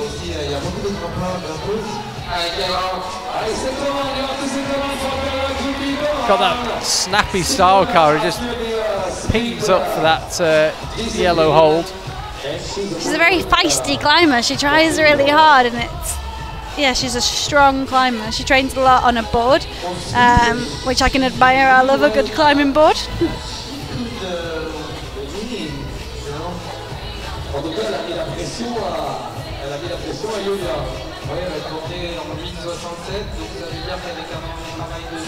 So Kyra pulling back on. It looked to me as if she maybe hadn't quite decided the method. So her first attempt, she tried what I believe is the intended sequence, and then second attempt she tried it slightly differently, so left foot low, which we've only seen Julia make that work by dropping low. But not sure what she's going to try this time. No, she's been picking up that yellow. Left foot low again.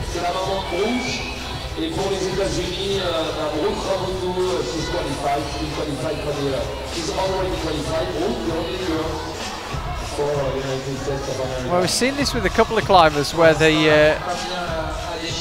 get there and then just can't quite figure out which order to move the limbs in order to get in position to launch for the top. Such a precarious body position as well. The slightest movement throws you off the wall, so yeah, it's definitely an awkward sequence. But I don't know how many attempts Julia Chanody had, but it must have been close to 10 and almost topped it in the last second. So you just got to keep going on this one. Look, Karakovic got it on the 9th attempt.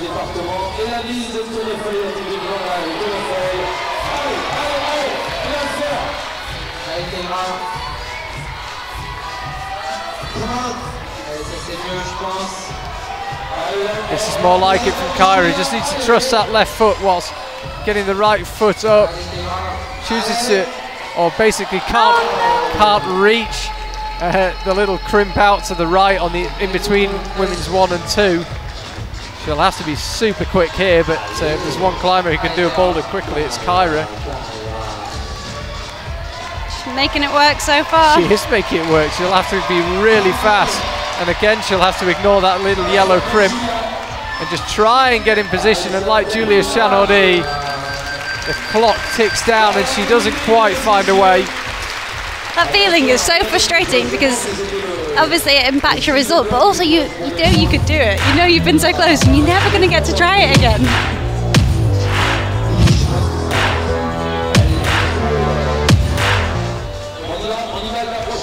Here's Julia Kaplina. The reality is here, I think if Julia Kaplina can pick up a couple of zones, she's supposed to be rather happy with that. Big smile when she walked out as well. Looks like she's enjoying herself so far. And it's good for us as well. I mean, I haven't seen Julia Kaplina bouldering much, so just see what she's got.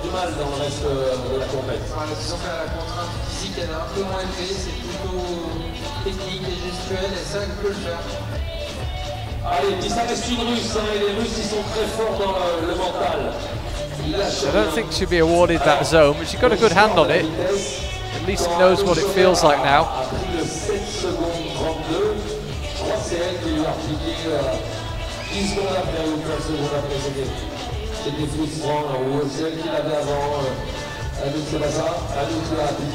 Right foot just giving way as she goes out.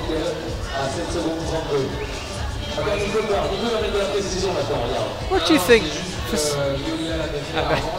I know you might say everyone's different, but for the speed climbers, in inverted commas, like Julia Kaplina, do you think the tactic should be almost don't train speed? Because there's been some speculation about what speed climbers should do. Do you almost not train speed, safe in the knowledge that you can almost certainly win it come the Olympics? Or do you reckon you focus on your strongest discipline, make sure you get the winning speed?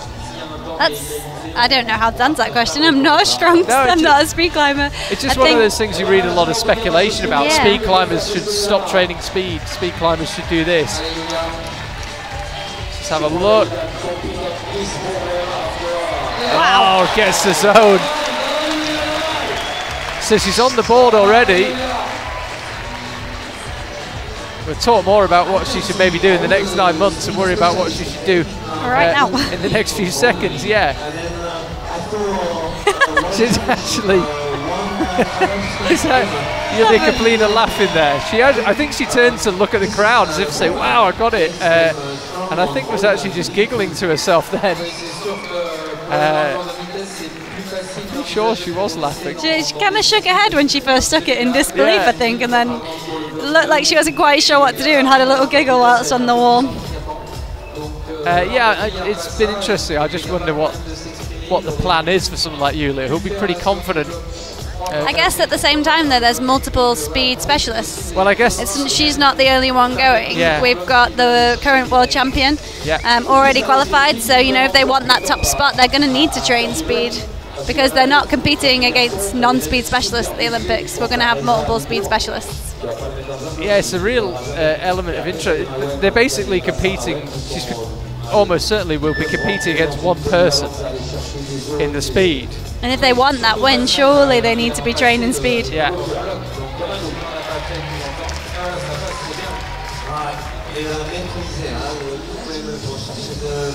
So again, she's got back to the zone.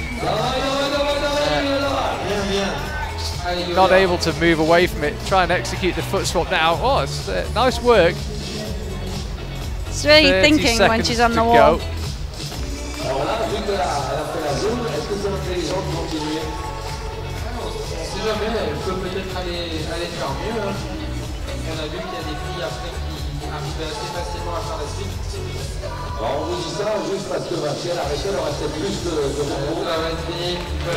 So no joy for Julia Kaplina, but she does claim the zone. Nice work from the setters there to separate the climbers. Only 2 climbers got the same score. That was Julia Chanaudy and Kyra Condi. both getting one zone on their first attempt. Really difficult for the setters here because they've got to separate World Cup final level boulders, but also give the speed climbers something to go at. It's not really in anyone's interest if we have people with no zones, no score. And they've done a good job on that first boulder. I'm looking forward to seeing this second one as well. I definitely don't envy the job of the route setters at the best of times, let alone when they're setting for this field. Do you do much setting yourself? I used to do a lot of setting, yeah. I used to work at the climbing hangar in Liverpool and set there. I absolutely loved it, and I kind of wish I could do more now. I set for BIF, a footless comp that I organise, and the Women's Climbing Symposium, I set for that as well, but not much anymore. Do you think, do you feel you learn from setting, about setting? I think route setting is a really valuable tool as an athlete, whether that's making boulders up at your climbing gym with the holds that are on the wall, or actually putting holds on the wall yourself. Yeah, it's a pretty physical job though, definitely not something I could do on top of training, but something that I really love doing it. It's really good fun. Well, we've seen a couple of climbers, Melissa Leneve and Ellen Janico, drifting towards, so you never know, one day. Is that something that would interest you to set at a high level? No, World Cup, way too much pressure. Yeah, I think I've dealt with enough pressure and nerves. I don't want to be sat behind the fence. I mean, if you watch the faces of the route setters during a World Cup, you can tell it's not an easy job for them. Yeah, I'm good for now anyway. Never say never, but never. Yeah, fair enough. Fair enough. I kind of feel the same. I don't think I'd have the grunts anyway. So there is number 2 right in the middle of the wall. Number 3 is over to the right. That's where we'll be heading afterwards. There's a lot of climbing in a very short space of time for these athletes. 3 speed runs already.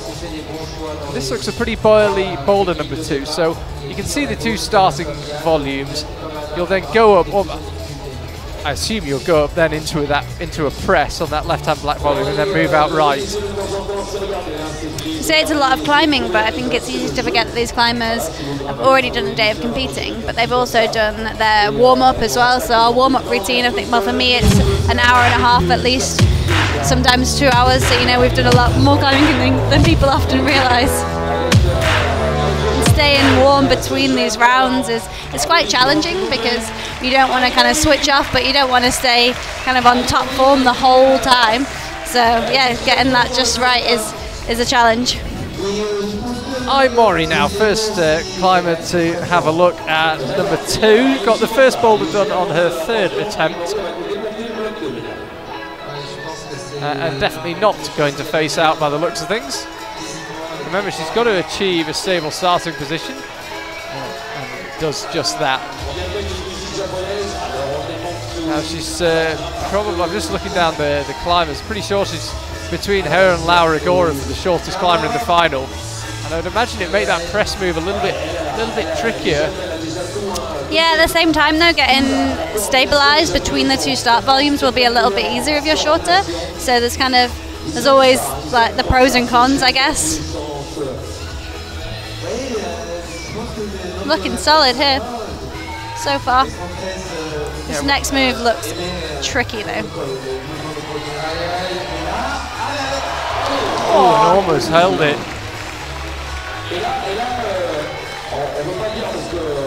That white hold that she's slapping for, it's basically a positive crimp, but pretty small. Yeah, it's relatively uncut. We can see it on the screen now. I think if she hits it right, it looked like her hand wasn't quite on the hold. She kind of hit it back 3 really good, and then yeah, I think next time she'll know exactly where to hit the hold and have the swing. She'll know that a lot better next time.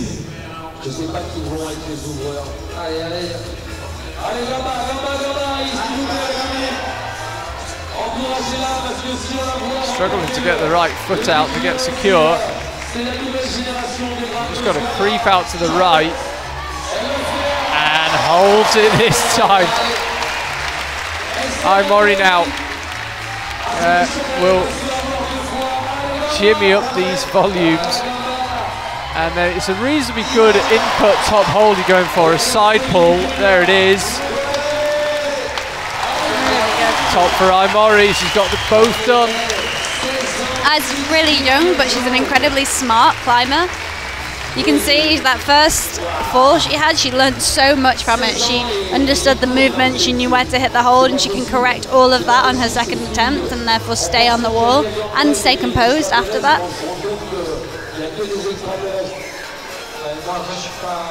Oh, I see the pinky rip in the drag there. Wow, it's a good effort to stay on.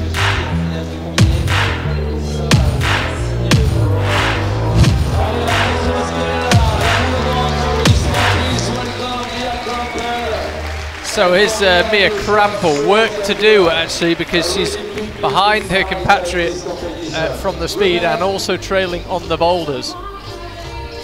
And if we're saying that Luchka is arguably a stronger lead climber than boulderer, Mia, pretty hard to say which is her favourite discipline, but did pick up a World Cup medal earlier on this year in boulder. You can just see her flexing her back. It's quite an awkward position she's got to try and get into.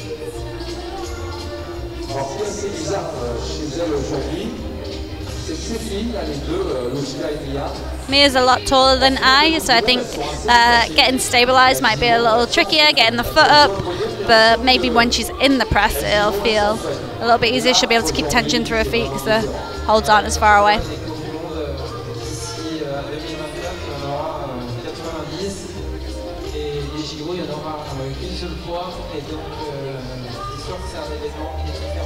Allez, c'est Heidi, si vous voulez m'aider.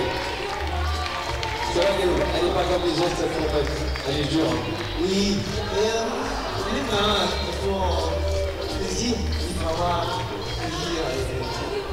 il faut trouver le plaisir dans le risque.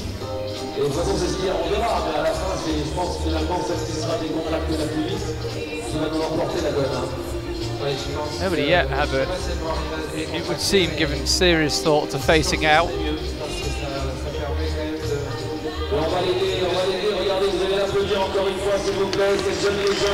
Yeah, Mia Krampel really needs something here.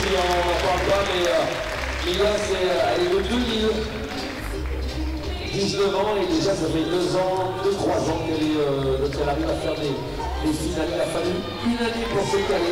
not struggling at all to get that foot up. This is a strenuous position to be in now.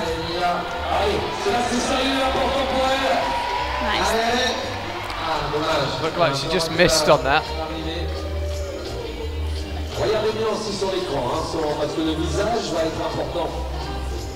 Yeah, looked like she was just maybe above the crib. I think she might have hit the volume on the way past, which caused her to kind of fumble when she got there. Looks like a difficult position to jump out of if you don't feel really stable on that volume. If your hands are a little slippy, yeah, it's going to be a tricky one to pounce from.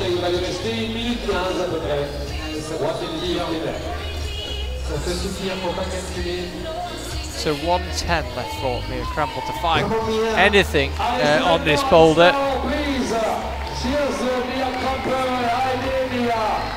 You can get across to the zone. Most climbers fancy their chances of topping from there.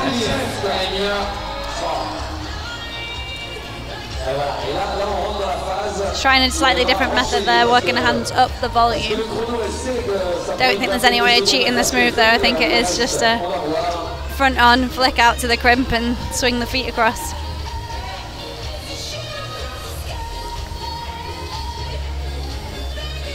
Yeah, I mean, that hole is, I mean, I guess you can either hang on to it or you can't. Mia Krampel almost could. She got a hand out then, but there wasn't any movement with the foot. She needs to kick that out onto the volume. She's not struggling at all with the start. Just remembers to start correctly. 10 seconds now, and that is going to be that. Nothing for her on boulder 2. She's holding her back a little bit. She kind of flexed it after one of her earlier attempts. I think that position is so strenuous on your back, and the more you do it, the more attempts you have. the more your back's working. It's really hard. It's very physical.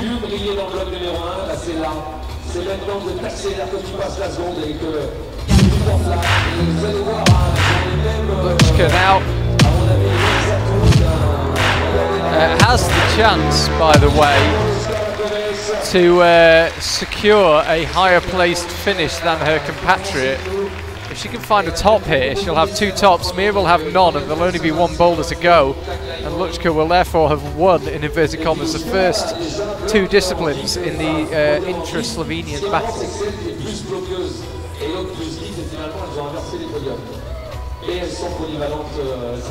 So this could be absolutely massive. You have to say, from that camera angle, it looks like you could almost reach up to the zone, but I think the angle of the wall is what's deceptive.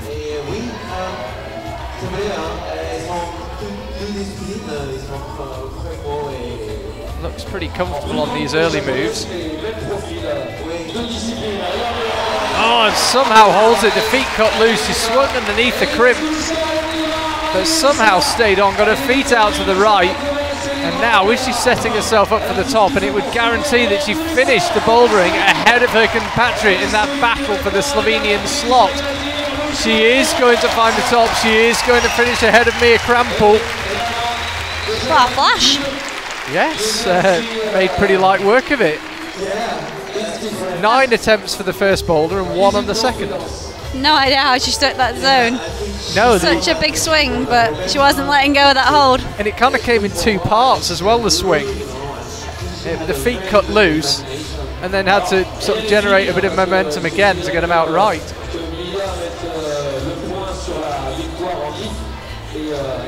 When you've just flashed a boulder or something, or done something that gives you a bit of an advantage, are you into going backstage and winking at someone, or you just leave that? No, we're usually in separate isolations as well, true, so you don't say anything. But yeah, also you don't need to if they know from the crowd and they know what's going on. There's Laura Gordon. It's funny, you know, I think out here we think that isolation is this melting pot of everyone's in their own glass box. Everyone, all this gamesmanship, and actually it's just 5 climbers trying to get a bit of rest. Yeah, it's usually pretty chill. Yeah. Don't spoil my illusion. I imagine it's this pot of competition.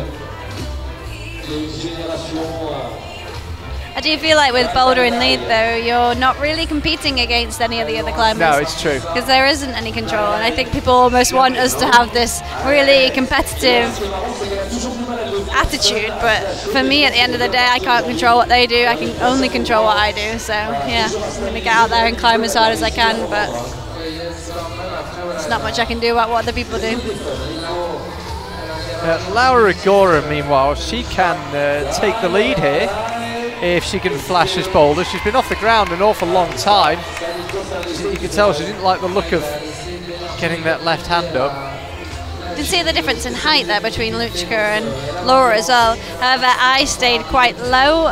She reached up the volume with her left hand and then flicked out, whereas Laura was trying to get very involved there, both hands up high.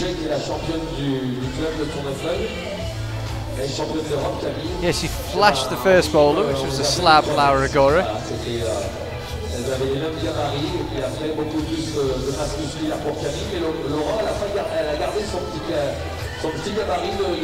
Right. Rules have changed a bit with the IFSC with the starting position. You've got to achieve a stable position. It's not, you can't just tap your toe, for example, on the starting hold. It's not specified how long you have to hold that stable position, but you can't just tap, as I say. So that's why Laura just took a second to stop on the starting holds. First attempt really at the move up to the zone. Unsuccessful this time. I think she needs to get her left hand on the right side of that volume. With it on the left side, she's definitely limiting herself. She needs as much as she can, kind of as much momentum and as much strength, sending her rightwards as possible.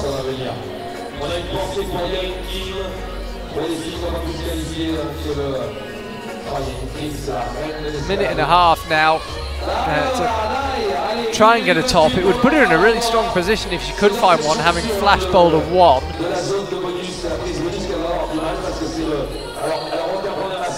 c'est juste se lâcher. Elle va y aller.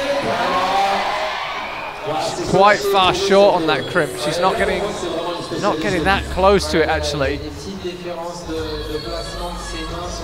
What do you think? Is that a timing issue as you kind of release yourself from the press? It'd be interesting to know how stable she feels in the position that she's jumping out of, because you need to get a lot of power out of your legs to get the height and the direction, but also the stability out of your shoulder.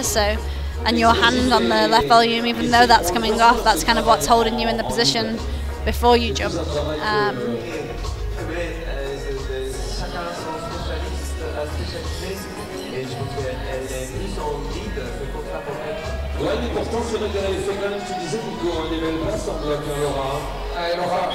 think realistically it's probably a last shot here, Laura Agora.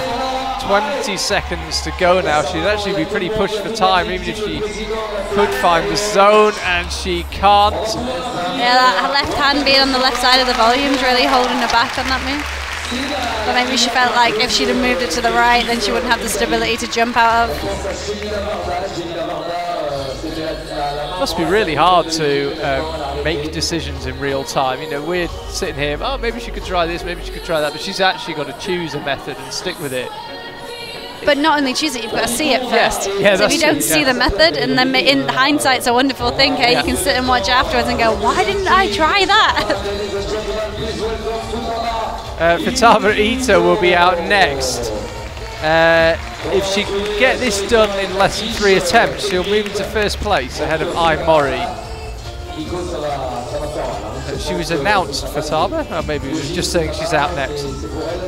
There we could see it. Futaba one top, in two attempts, excuse me. So she could move into first place, as I say. Mori currently with 2 tops, but requiring 5 attempts to get them. So actually she's got 3 attempts, Futaba. And lower down the order, Julia Shanodi, Kyra Condi, Mia Cramble and Yulia Kaplina didn't quite find a way on boulder 1, but they all got a zone. Shame to see Julia and Kyra timing out really there. They're both so close.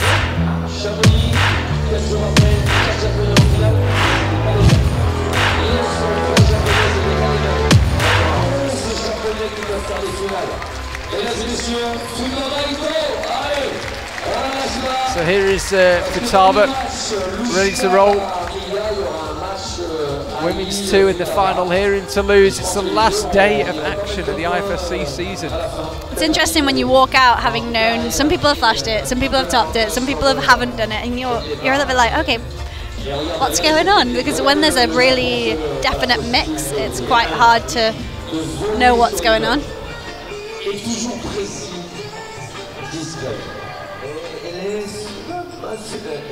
So gets herself into the press pretty confidently, knows exactly where she's going next. Oh, and hit the crimp perfectly, but it was just the final bit of the swing where she just lost it.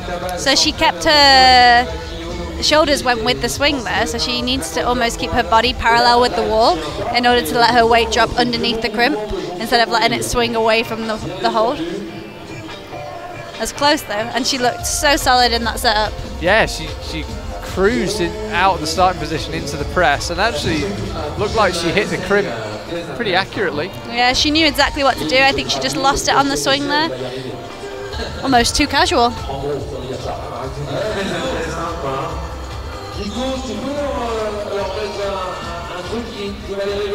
You can see her experience coming out and knowing exactly what to do. It's impressive from such a young climber. As I say, it's only 2 years ago she was kind of the rising star of the Innsbruck Youth World Championship. Oh yeah, she got it. Body went almost horizontal there. She managed to hang on to it. And every climber that's got to the zone has then topped the boulder, and it looks like Futaba Ito is going to be the same. Got it done second go, just as she did on the first boulder. And that will move her into first place. And she's going to finish boulder 2 in first place, by the way. No one can catch her right now. Julia Shanodi will be out next. This was Futaba. Presumably this is the successful one. Like her right foot pops just as she goes, but she manages to save it anyway. She hit the hold on a bent arm there as well, so she had a lot more control.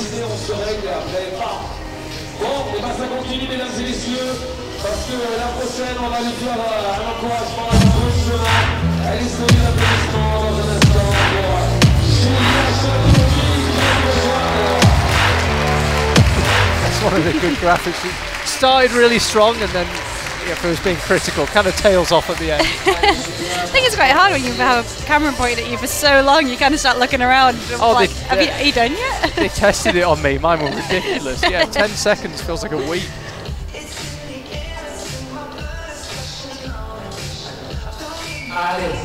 So here goes Julia. The crowd silent here in Toulouse. They'll start making some noise once she makes progress on this boulder, I'm sure. Again, looking very solid early on the boulder.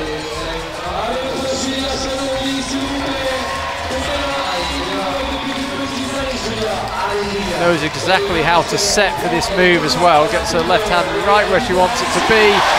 Oh, and hangs on the move out right.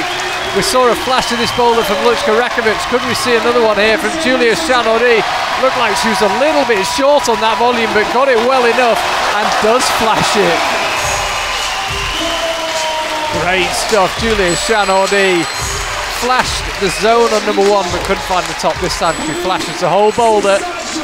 Strong performance from Julia there. Barely on the mats for a minute. From leaving the ground, she looked in control there. She looked really confident on the wall. I think she knew she had this one in the bag.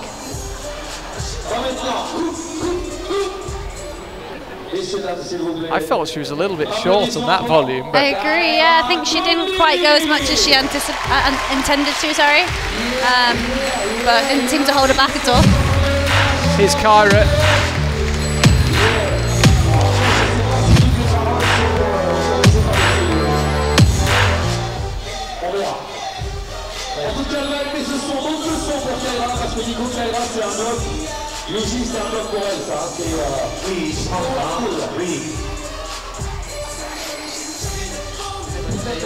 Just struggling to get stood up there. We just cut to it at the last second.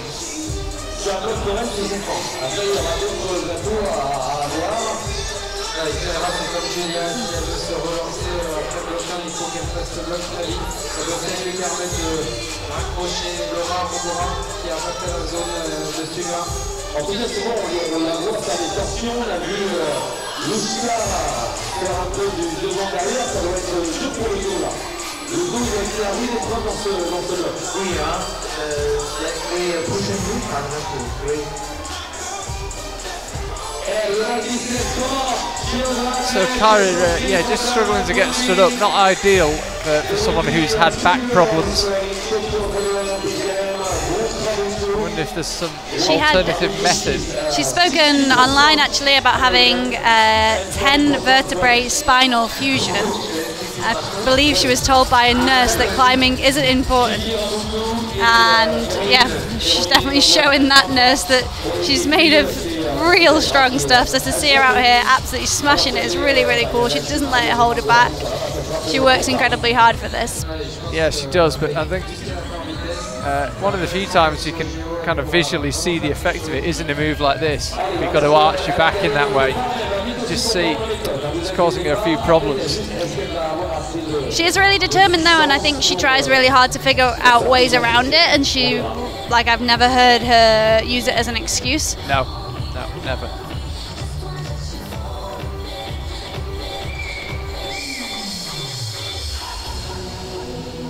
I mean, I know it's not spinal fusion, but at times you've, like all climbers, been climbing with an injury. It does create, it does force you to think a bit differently, doesn't it? You've got to come up with different ways of doing things.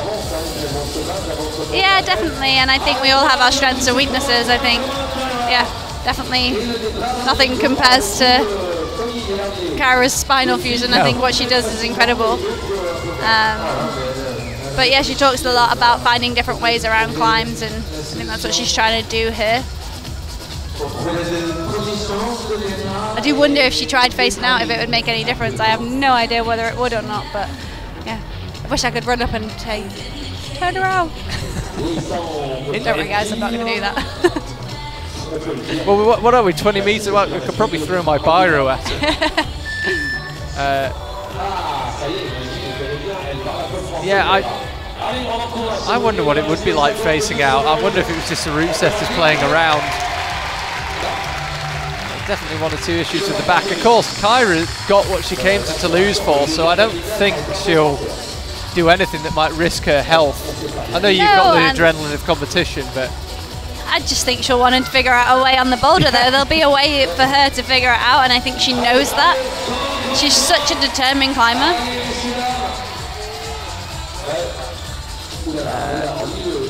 She's being called off there for not starting in a stable position, I believe.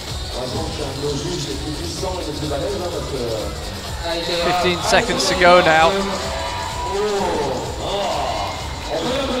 And sadly, just one of those boulders she didn't get on with, Kyra. As you say, she never uses that back fusion as an excuse, but I'm pretty sure that's the worst kind of move for the surgery she had. Alas, there will be more boulders in the future. Kyra didn't quite find a way on that one. And now it's the turn of Julia Kaplina.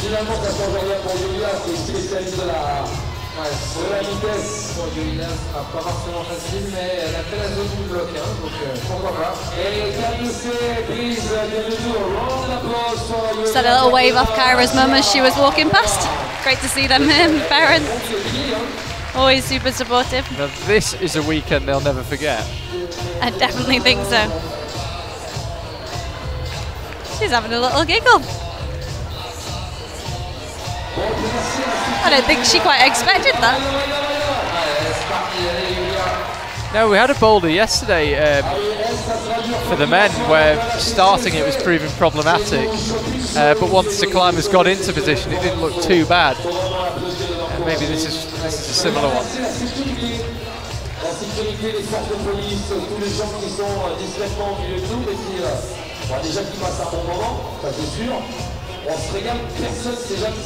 She's already on the board, Julia Kaplina. Zone on the first boulder.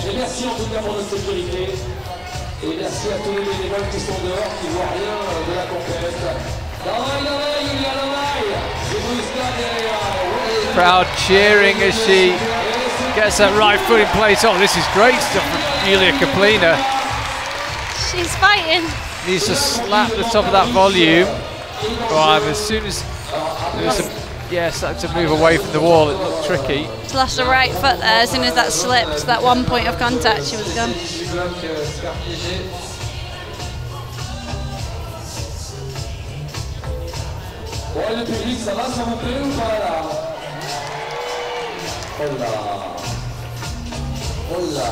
So half the time remaining, and then we'll be moving over to women's 3. You might remember the blue volumes and yellow holds.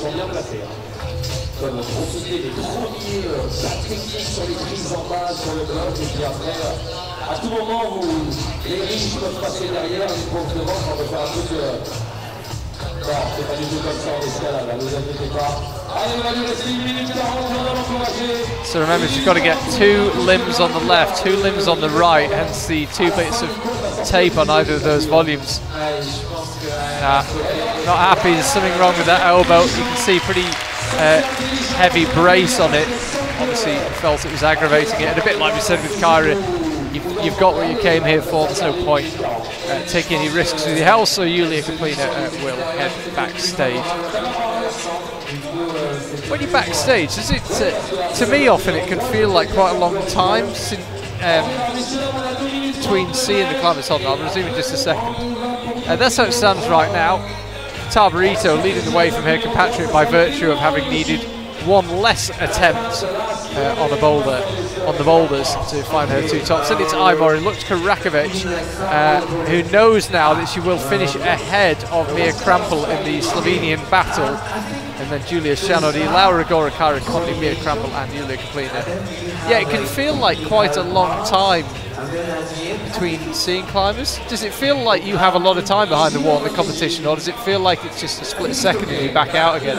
In boulder finals, now there's 8 climbers, whereas in the World Cups there's 6. Yeah. It definitely feels longer, but for me it depends how well you do on the boulder. If you've expended a lot of energy, that time goes a lot quicker. Whereas if you flash a boulder and then you come back around and you're sat there, it can feel like a really long time before it's your turn again, and you want to stay warm, stay psyched.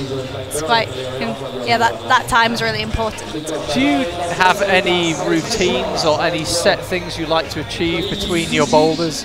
Just like a foam roll, or some sort of keeping warm routine, or do you just keep it flexible? I don't have that many routines really. I think I'm almost a bit afraid of routine, in the sense that what happens if it goes wrong or you don't have that thing that you need. There's a few things that I do. I always clean my boots before I go out. I always put my left shoe on first. Literally no idea why, they just don't feel very comfy if I put my right one on first. Just little things like that, but I'm not superstitious. I just try and stay away from that. But I think there's probably a lot of things I do subconsciously. There's not really anything I do specifically. Like if I'm hungry, I'll have a bit of a snack. If I need something, then no, it's usually like left shoe, right shoe, sip a Red Bull, and off I go. And are most people pretty quiet back in isolation? Do you find generally there's much chat? Every comp is different. Really? Yeah. And sometimes one person that's super chatty at a comp, the next comp their head will be in a different place and they're not chatty, which I kind of struggle with a little bit, because I generally am chatty and I'm quite relaxed and I don't want to put people off ever. But yeah, it's quite hard to know what level to be at with other people. Now that is interesting. I shan't ask for any names, obviously, but it's interesting that people change comp to comp. I'm Mori now.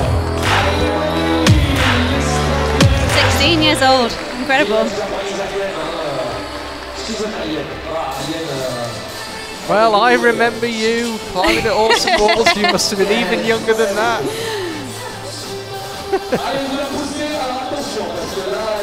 That was a while ago. I think I was a lot younger than that. Well, what was it, 2005, 6? Yeah, way while ago. Here's Imori. We were talking earlier on, you might remember an observation about whether anyone will try and go low on that volume, that hole she's got her left hand on. I don't think they will, but there might be space, there's enough space under the volume. I don't know how much sense it would make. I'm not sure if this is the intended beta though, because if so, yeah, maybe. Just don't know why that foothold's so big if that's the way they've anticipated it going, but Imori's cruising here. Just looking across, some of our route setting team are near us. I always try and watch their reaction as their boulder is flashed. Imori is going to have 3 tops here. The only person who can beat her now is Futaba Ito. Well, showed us how it's done, hey? Yeah, that was rather brief. In cruise mode. Mia Krampel will be out next. There's an awful lot riding on this for Mia Krampel. She's going to finish behind Luchka Rakovic, but she just needs to get as high up the rankings as she possibly can. And you know, even if she flashes this, the highest she can finish here is 5th. So that's getting tough competition. Yeah, that's not looking too good for Mia Krampel in her race with Luchka Rakovic. As you've said several times, though, she can't do anything about that. She did look really great on the leading qualification, though. She had a little foot slip, I believe. I don't think she looked kind of pumped out. So yeah, it'll be good to see what she's capable of on the lead route as well. Yeah, well, picked up a World Championship medal in lead, so she's no slouch. But yeah, she is definitely going to find herself behind Luchka Rakovic.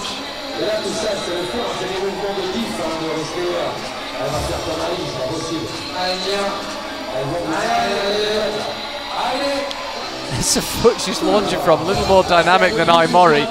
I was wondering the route set is intended for that to be a dynamic move, so you jump over to the zone hold and kick your left foot out as you hit it.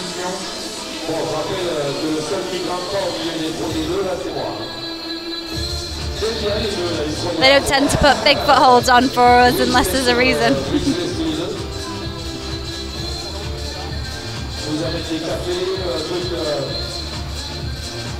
A bit like she was earlier, Mia Crampel, kind of stretching her back a couple of times. Not sure, I don't think there's anything wrong. But, it just slips off the start hold.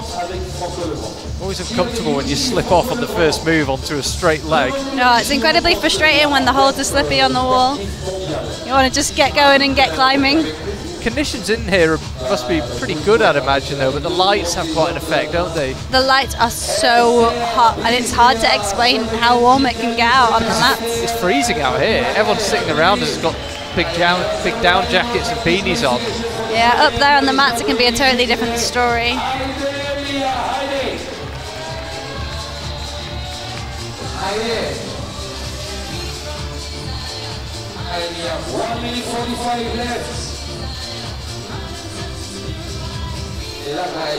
Now she's going a bit more slowly, Mia Crampel.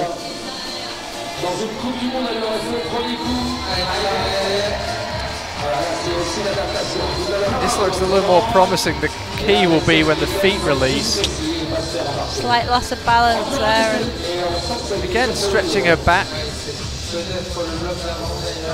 120 left.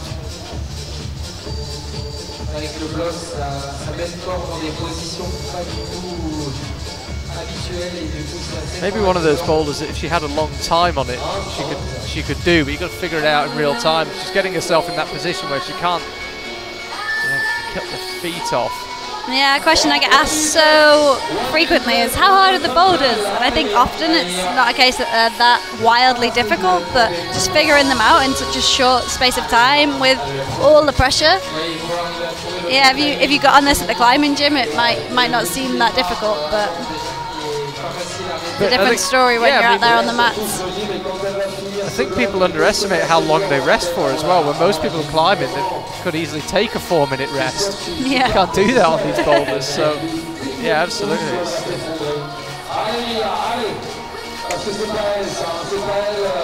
20 seconds to go now.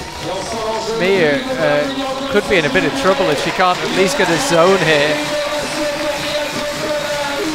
10 seconds to go now.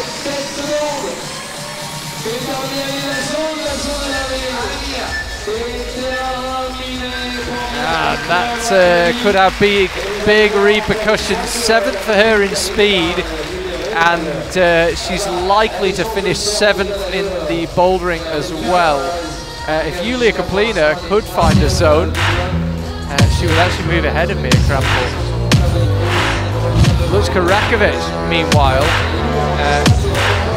can move up into 2nd for now. She can't win the boulder round, but she can move up into 2nd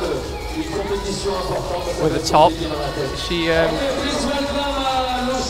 thought she was just being told something by the officials. No, she's ready to climb.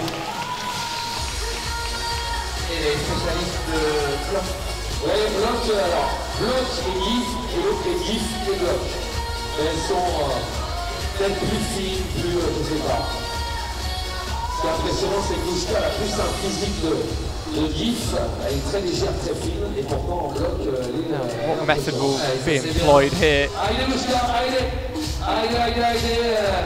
elle a réalisé une super Oh, nicely done. Got the timing really good there. Did the move, yeah, nice and slowly, but always looked in control, and she could be about to find the top here, and it would move her up into 2nd place, and it would mean that the worst, she's already in 2nd place by the way by flashing the zone, but it would mean if she finds the top, there it is, that the worst she can do now is 3rd on the boulders. So that's a massive result for her.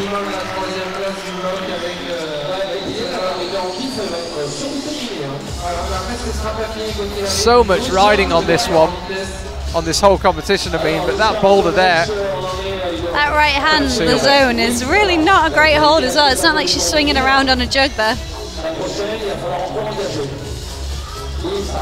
Laura Rigora out next. So, yeah, Luchka Rakovic guaranteed a top 3 finish.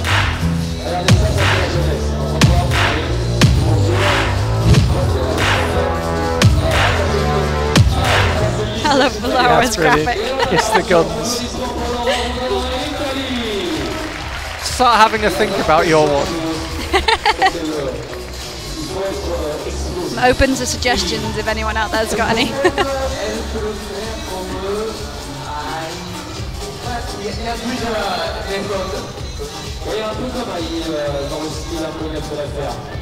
So here she goes, right foot up, and then it's a dynamic roll. She's a lot shorter than Luchka, and that zone hole suddenly looks a lot further away, and I think to compensate for that, she's trying to get the left foot up so that instead of rolling to it, she can just basically stand up and grab the zone.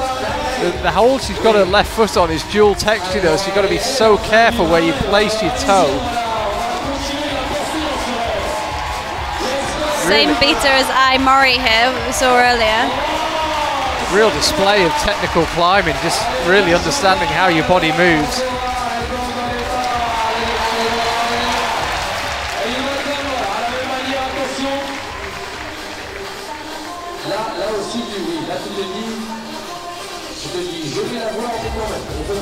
Laura got herself in a really good position here with 2:44 left on the clock. She doesn't need to rush. She needs to figure out a way to get that left foot up though. There's a little foothold on the inside. It looks like she's going to go right foot though, which is unexpected.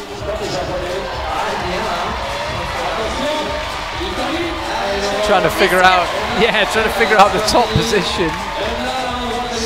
She can fight though, that's for sure. If she can get her left foot onto the corner and smear her foot. Such a good battle. It's a brilliant battle. I mean, she'll barely have time for another go. She's been on it that long. If she does it this way again, remember you've got to match the top hold and be in control. So you've got to have both hands on and be in control. And so the right hand is there. I just don't think she feels she can be in control if she releases the left. Will she just go for it? Oh, nice work. Yes, she will. You can see she shifted her hips all the way to the right there to get the weight over the foot so that she could take that hand off. That was really technical from the start, wasn't it? Every movement was calculated. Brilliant. Brilliant work from her. Futaba Ito will be out next.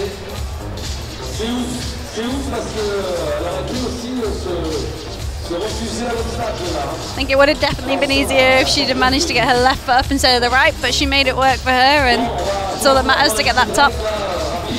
There you can see how they stand right now. Mori in first place, Luchka Rakovic there in second, also found 3 tops. Laura Rigora on 3. Futaba Ito could also join the 3 top club and could actually win the boulder round if she gets this third boulder done very quickly. Julia Chanaudy, meanwhile, could end up with 2 tops and 3 zones. Kara Conley still hunting for that loosest top, as is Mia Krampel, who's already climbed on this boulder and won't end with the top, and Yulia Kaplina. Here is Futaba.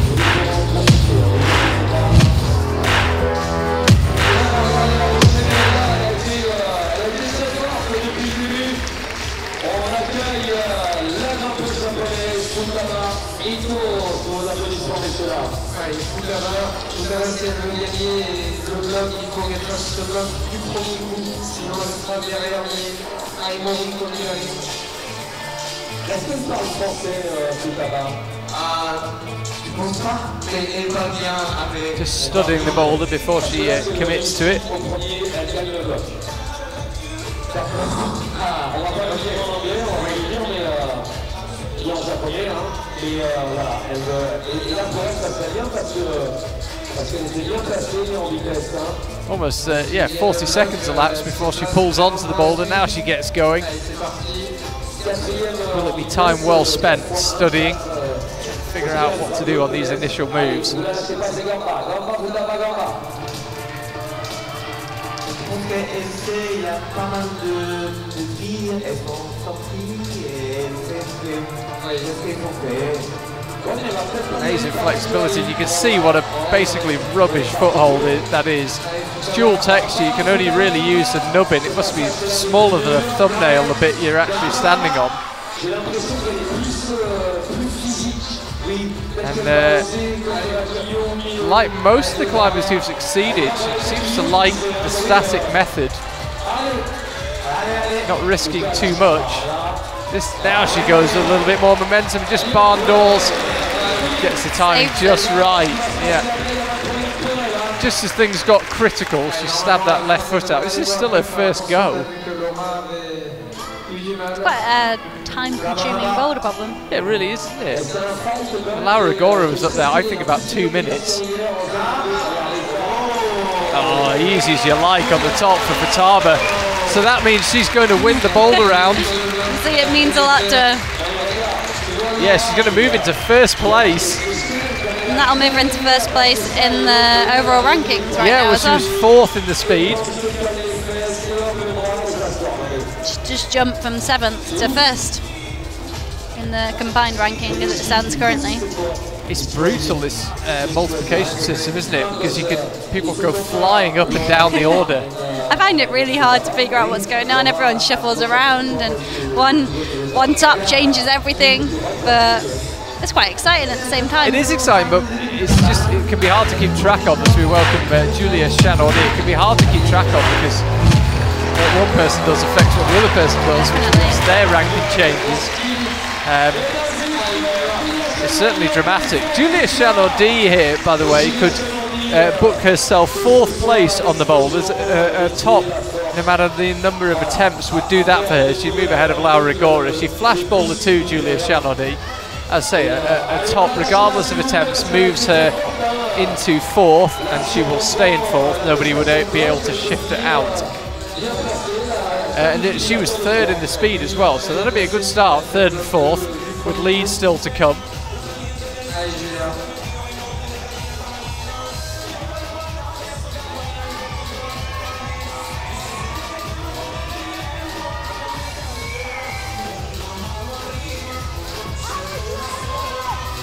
C'est vrai que Yoshi le dit en isolement, tout est sûr aux informations. Donc elles savent ce qu'elles doivent faire, ça n'y a pas de souci. Another good look at that foothold. What, it's a horrible hole. Tiny little dual texture screw on there. Oh, it's a horror show.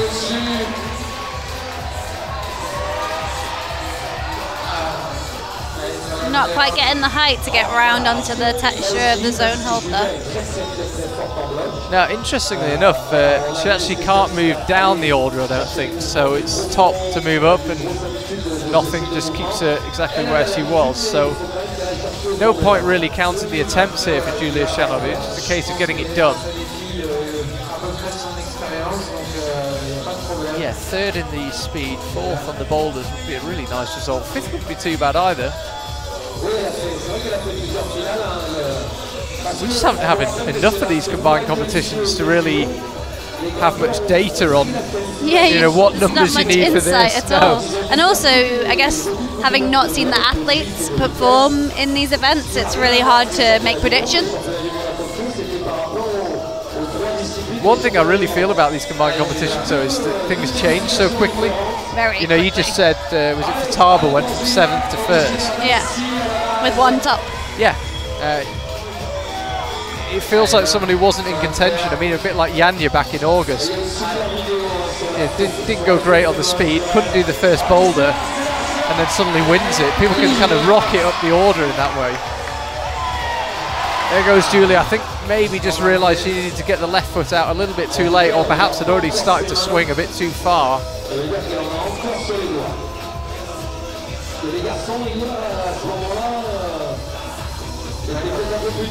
Let's have another look. Oh, she was looking for the foot, but I think she'd perhaps already started to peel. It looked like her foot hit the volume on the way up as well, and then she decided to try and go foot to hand, but I don't think that will help necessarily. I think it'll make a barn door potentially, but if she can get that foot down, she's got the jump dialed now.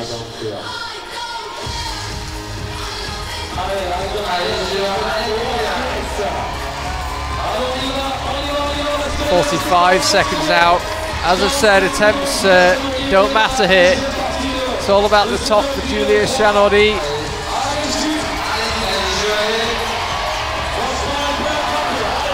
Maybe just went a little bit quick that time. Right, I did, and it's still time on the clock. She might be able to. No, she's getting back on for another go. Well, Fataba did the second half of the boulder really quickly, so Giulia will have to do something pretty similar. It'd be a bit of a heartbreaker if she got timed out on 2 boulders. Now thinking about going low. I mentioned that earlier as a possibility. No, she decides against it and walks off with 5 seconds to spare. Giulia's got her hand on her back there as well. I wonder if that second boulder. Yeah, it's exactly taking its toll. Yeah. Kyra Condi, next climber out. Here she is, Minneapolis' finest. Well, and Alex Johnson. Still, a lot of good climbers from Minneapolis. Just on the last unofficial ranking, she was in 6th position. So with this, it can be very good. Just recently moved out to Salt Lake City, Kyra. That's where USA Climbing are based. Seems like they've got something good going on there. They've got 3 climbers now with Olympic invites. Yeah, it seems like they've got a really good setup out there. I think having a good facility to train is kind of vital, really. Here she goes on women's 3 in the final here. Ooh, and a bit like Giulia Scianodi, maybe just scuffed her foot on that volume as she went out. You had a chance to get out there to their facility? I haven't been to the facility. I was in Salt Lake earlier this year. Seems like a lifetime ago, but it was earlier this year to train. And yeah, I really like Salt Lake actually. I really like the city. Yeah, it's nice being surrounded by the mountains, and yeah, a lot of good climbing gyms there, and good rock climbing too actually.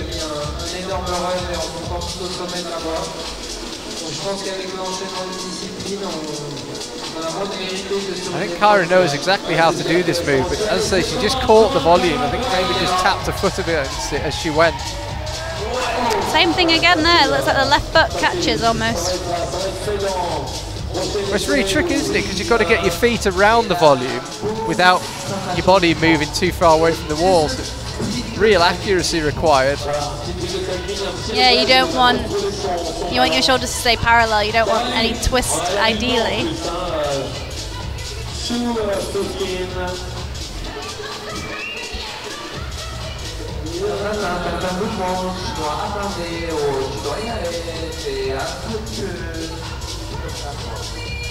Allez, United States of America, please on the USA team. So the right foot's in place again for Kyra. Oh, the left foot catches again, but this time she makes it work. That was a different technique. She pounced from way lower, so she was bent on the right leg.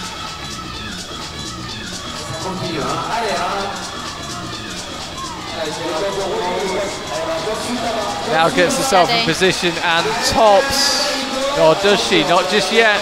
Remember, got to match the hold, got to be in control. Saw Laura Gora spending a long time trying to get comfortable. Looks at just a straight press into it would be the best option. There we go.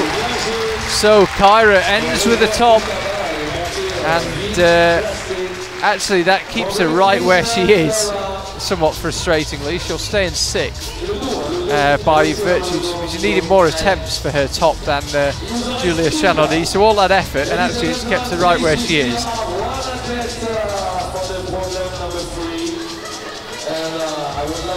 Just Yulia Kaplina to go. This was Kyra just figuring out how to get into position.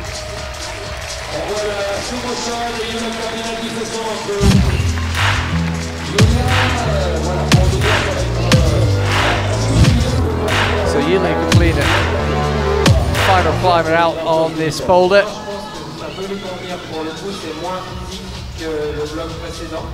Et donc on est plus sur des qualités de coordination et d'explosivité, donc c'est tout à fait les qualités des grimpeuses de vitesse. Après voilà, est-ce qu'elle aura la technique pour réussir. On va voir. On va garder Yuji pour la kiff. Ah, moi j'aime bien. Yes. Là on est comme ça, moi c'est beau et puis c'est lent aussi. Bon, et là par contre, Davai, forever. Allez Yulia. Parce que So Yulia Kaplina just seems to have refound her form recently. Been looking really good all weekend. And already found the zone here on the boulders.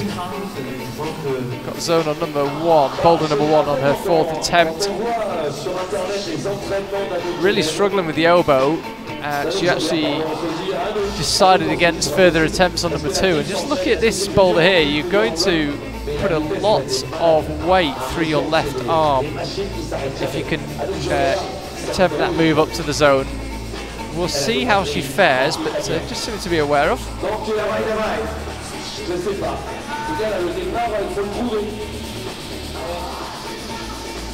Pour l'instant, elle a du mal un peu à trouver l'équilibre du départ.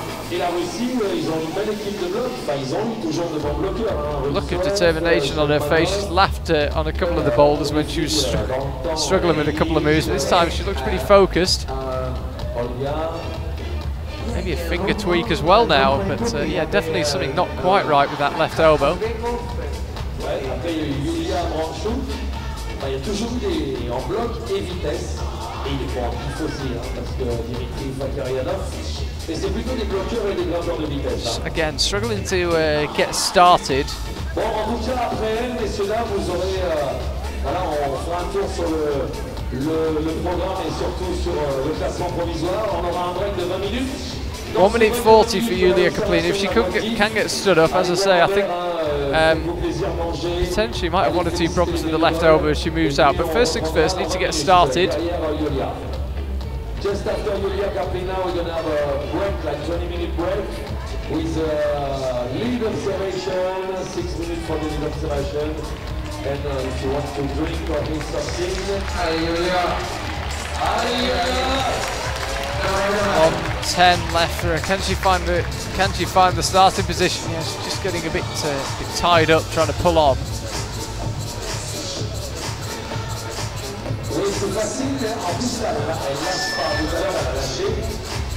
Beep sounds, 1 minute left.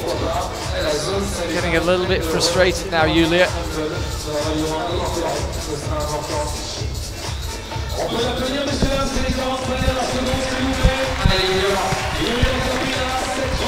It's great to see the crowd really getting behind her though. Yeah, it's really nice. It's clearly it's not her natural habitat, the boulder wall, in the same way the speed wall is. But as I say, already claimed a zone, got on the board. And it seems the crowd know that as well. You could definitely tell yesterday with Basser on the wall that they knew in the boulder and in lead that it wasn't his forte, but they were really behind him, and the same here with Julia now. 15 seconds left. I think realistically she's only got time for a go at the zone. We've seen her bail on an attempt on number 2 with a bit of time left. On number 3 here, frustratingly, finally achieves the starting position but can't find a zone or a top. Still giving the crowd a smile. Okay, take a break, 20 minutes, don't forget the observation. And after the third part with the lead. So we'll get the rankings up for you, and then we've got a short break. It is 12 minutes past 4 local time here, and observation will be at 4:34. So a very precise timing, so it's 22 minutes from now. So that's how they stand from the boulders. It was for Taba Ito in first, and Imori in second, and Luchka Rakovic third, all with 3 tops, and then 2 tops for Laura Gora, 1 for Julia Shanodi and Kyra Conley, and Mia Krampel just a 1 zone, same for Yulia Kaplina. Mia Krampel ahead of Yulia, only on attempts to get that zone in. For both of them, it was on the first boulder.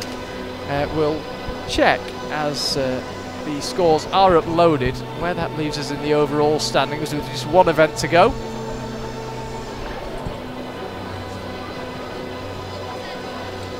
And that's how they stand right now. A 4 and a 1 for Futaba Ito means 4 ranking points. Yulia Kaplina hanging on to second with 1 and 8, and then it's Kyra Conley in third, Julia Shanor D in fourth, Imori in fifth, Luchka Rakovic in 6th, Laura Rigora in 7th, and Mia Krampel in 8th. As I say, we've got now a 21-minute break, and by the way, we are on selling our coverage to several TV networks, so it will be to the nearest second, but we have about a 20-minute break. 16:34, 25 to 5 local time here in Toulouse. We'll have presentation of the athletes again and then lead observation. We will speak to you shortly.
Bon, messieurs, on va avoir l'observation dans un instant de la voie de diff. On va les accueillir encore une fois, on les appellera rapidement, on les laissera tranquillement évoluer 6 minutes d'observation.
Bon, et le public actuellement provisoire, hein, vous avez l'écran géant, mais Futama Ito est en tête, Caprina 2, Kundi Kaira 3. Donc ça joue évidemment pour la médaille. Julia Chanourdi, elle est 4 les amis. Hein, alors, Julia Chanourdi, elle est 4, mais là celle qui va marcher sur le toit du monde, c'est Aimori. Hein. Aimori, ça va être dur de l'arrêter. On va dire que je pense que c'est la meilleure des grimpeuses présentes sur la TIF.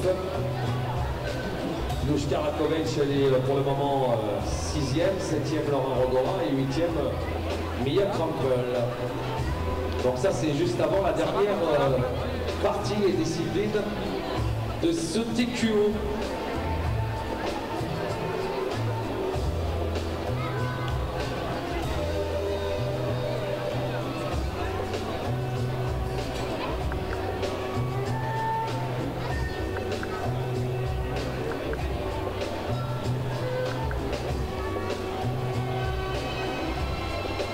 Bon, le public, après, on vous demandera de se rasseoir.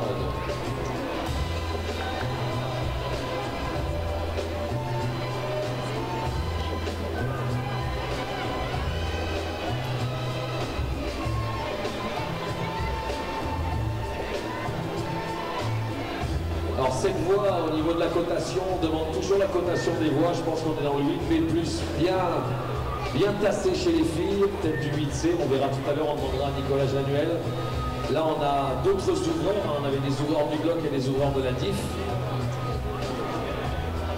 Donc là on a Corentin Le Goff, on a pas mal de grimpeurs, Nico nous les énumérera juste après. Et c'est la dernière partie de ce TQO. Tour de feuille, vous avez été super, monsieur le maire, vous pouvez être fier de votre ville. Les bénévoles, vous êtes extraordinaires, bravo à tous. Il y a eu beaucoup de larmes dans les yeux, de tour de feuille, en regardant le mur, l'extension du mur et la transformation. Pareil pour le fronton de bloc qui a été créé, il rêverait que tout reste ici. Hein. Enfin, franchement, chapeau. Un Nico, je disais 8B+, bien tassé. Oui, bien là c'est sûr qu'on retrouve des candidates comme Aimori, comme Laurent Rogora, qui sont des vrais spécialistes de difficultés habitués au final de Coupe du Monde. Tu disais quand même Aimori, voilà. ce qui est horrible, c'est que Aïmori, elle marche sur les toits du monde, elle peut remporter, et pourtant c'est Futaba qui est en tête là, pour le moment. Voilà, ces filles, elles sont très fortes, mais eh ben, elles iront sûrement pas aux Jeux Olympiques, parce qu'il y en a d'autres encore plus fortes, donc vivement le jour où on pourra mettre 8 Japonais, 6 Français, 3 Slovènes. Oui, après, bon, ce qui est bien aussi, voilà, ce qui est bien sur les JO, c'est aussi cette diversité. Il y a beaucoup de sports où il y a un seul athlète par pays, et donc nous déjà c'est 2. Donc voilà, les Jeux Olympiques, de toute façon, c'est une compétition particulière. Et on est pressé de voir ce que ça va pouvoir donner.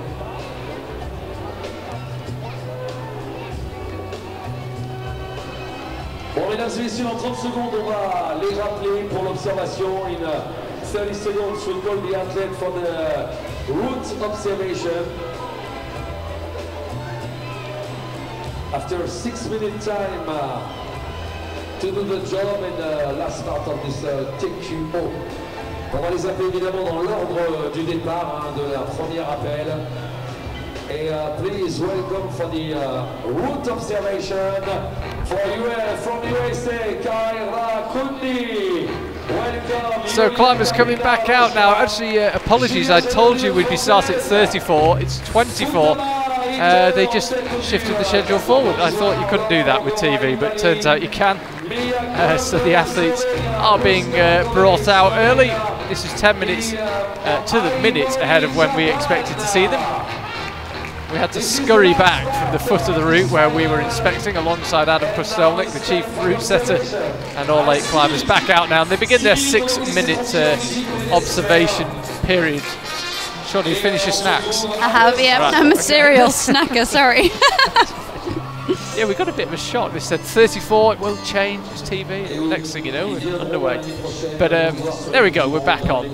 And observation underway, as I say. 6 minutes for the climbers to look at the route. And yeah, we were just talking to Adam Pustelnik, who's the chief setter on the lead wall here in Toulouse.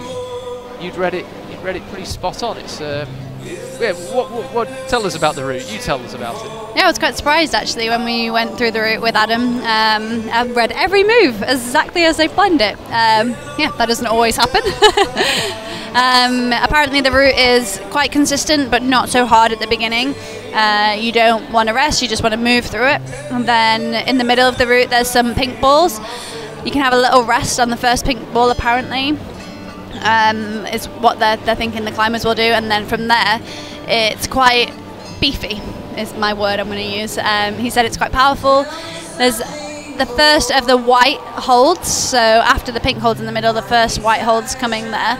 Apparently that's really slippery and it's quite round, so you really need to stay controlled. So you move off that, you're going to get a heel hook and stay really tight. Apparently they think if climbers lose their feet, they're going to be off, so you want to keep tension, keep strong through there. After that there's a double clip, and they're saying if the climbers try and clip too early it's going to be detrimental, so they want to get the clip in. They're going to keep pushing through the upper section and keep moving as quickly as possible, I think is what they're intending the climbers to do. And then there is a blind jump around the corner right at the end, which I am very excited to see the climbers on. Yeah, I really hope we get someone up there.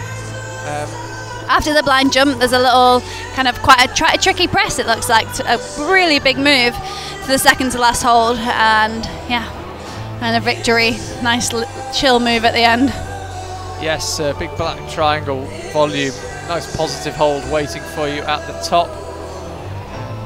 Aimori and Futaba Ito, yeah, perhaps unsurprisingly sharing a bit of information. Mia Krampel thinking about trying to listen in, and I suspect hearing that it was Japanese being spoken.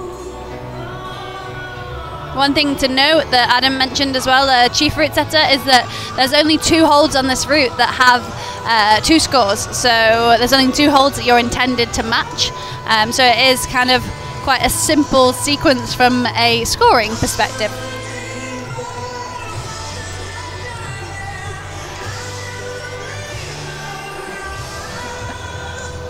I can't believe it. Someone's just dropped a coffee off for Shauna and it's like I'm not here. Right, okay. found out who your pals are. Anyway, we've got the lead. Enjoy your coffee anyway. Thanks. Unbelievable. Yeah, Julia Chanaudy down there doing her thing. Interesting that she was getting really close to that big result in the lead as the World Cups were going by. And then suddenly seems to have become maybe even stronger on the boulders in the last year. Yeah, if you look at her results, it seems to have shifted a little bit. I think it's been interesting to see climbers who are dominant in one discipline start training the other disciplines and kind of their results moving around a lot. But yeah, I think it is trying to find that balance of training across the disciplines. What's it like suddenly training 3 disciplines instead of 1? Because you were entirely focused on boulder. I mean, does it feel like a more workload, or does it feel a little more varied? It's really hard. I mean, training for boulder was really hard. Training as an athlete isn't easy. I think the thing that I've found the hardest, which is often unexpected to people, is to maintain my psyche and kind of level in boulder.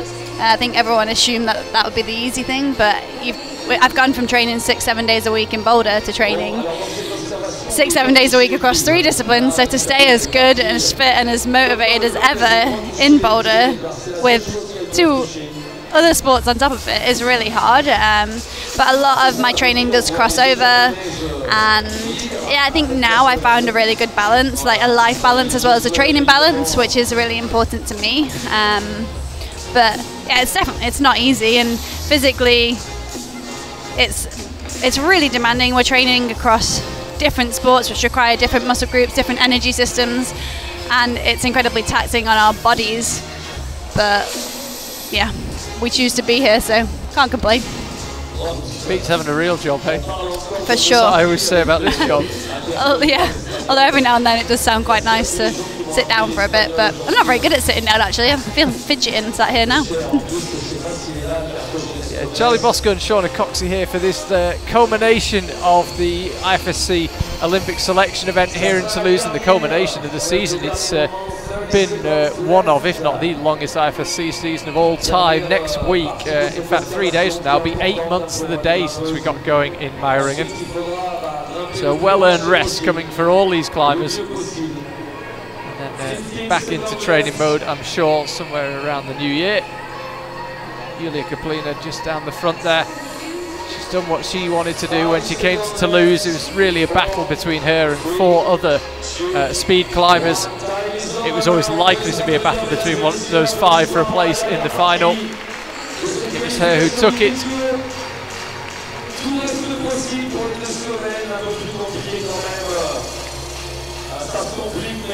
Climbers heading back in, and we've got our start list here. Remember, the climbers are in reverse order of how they are currently placed in the overall standings. So Mia Krampel will be out first. She's currently 8th overall. Then Laura Gora, Lutka Rakovic, I Mori, Julia Chanaudy, Kyra Condi.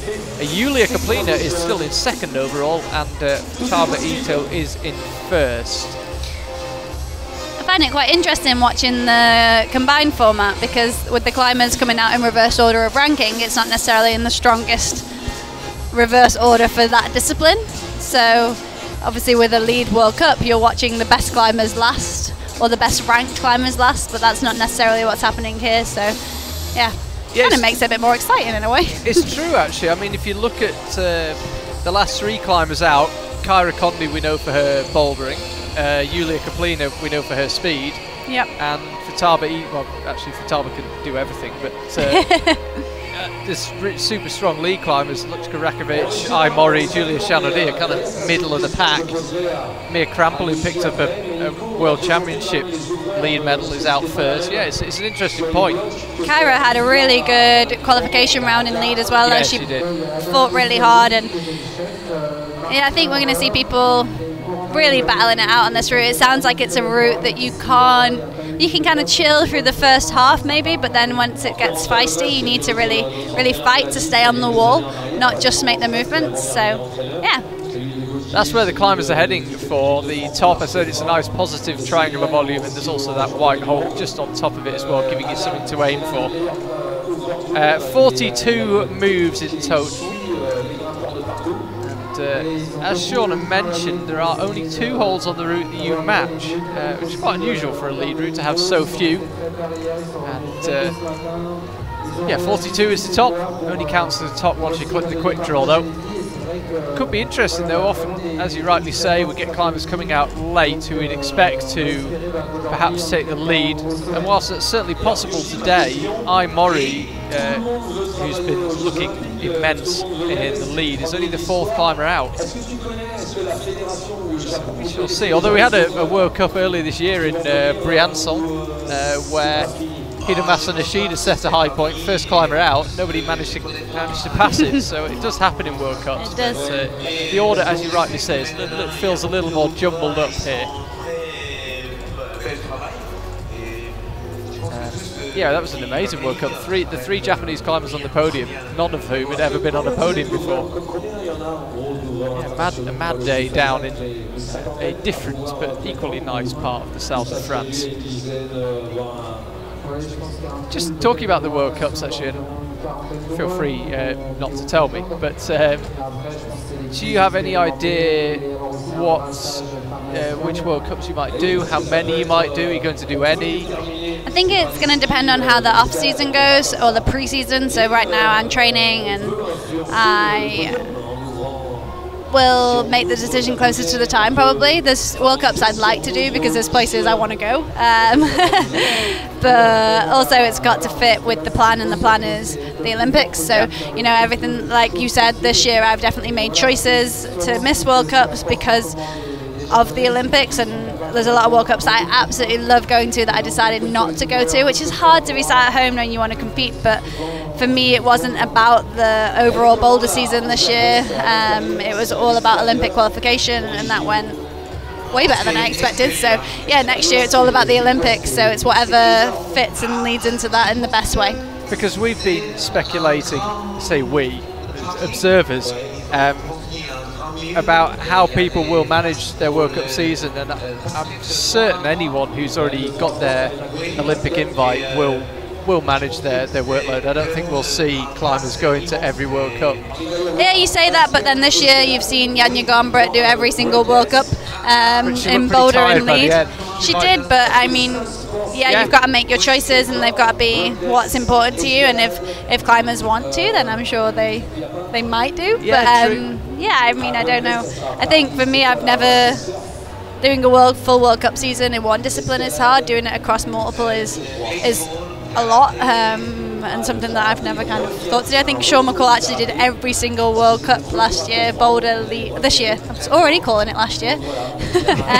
Boulder, lead and speed, which is incredible to finish that season with an Olympic ticket and doing every World Cup. But yeah, I'm intrigued to see what people are going to do next year, but who knows?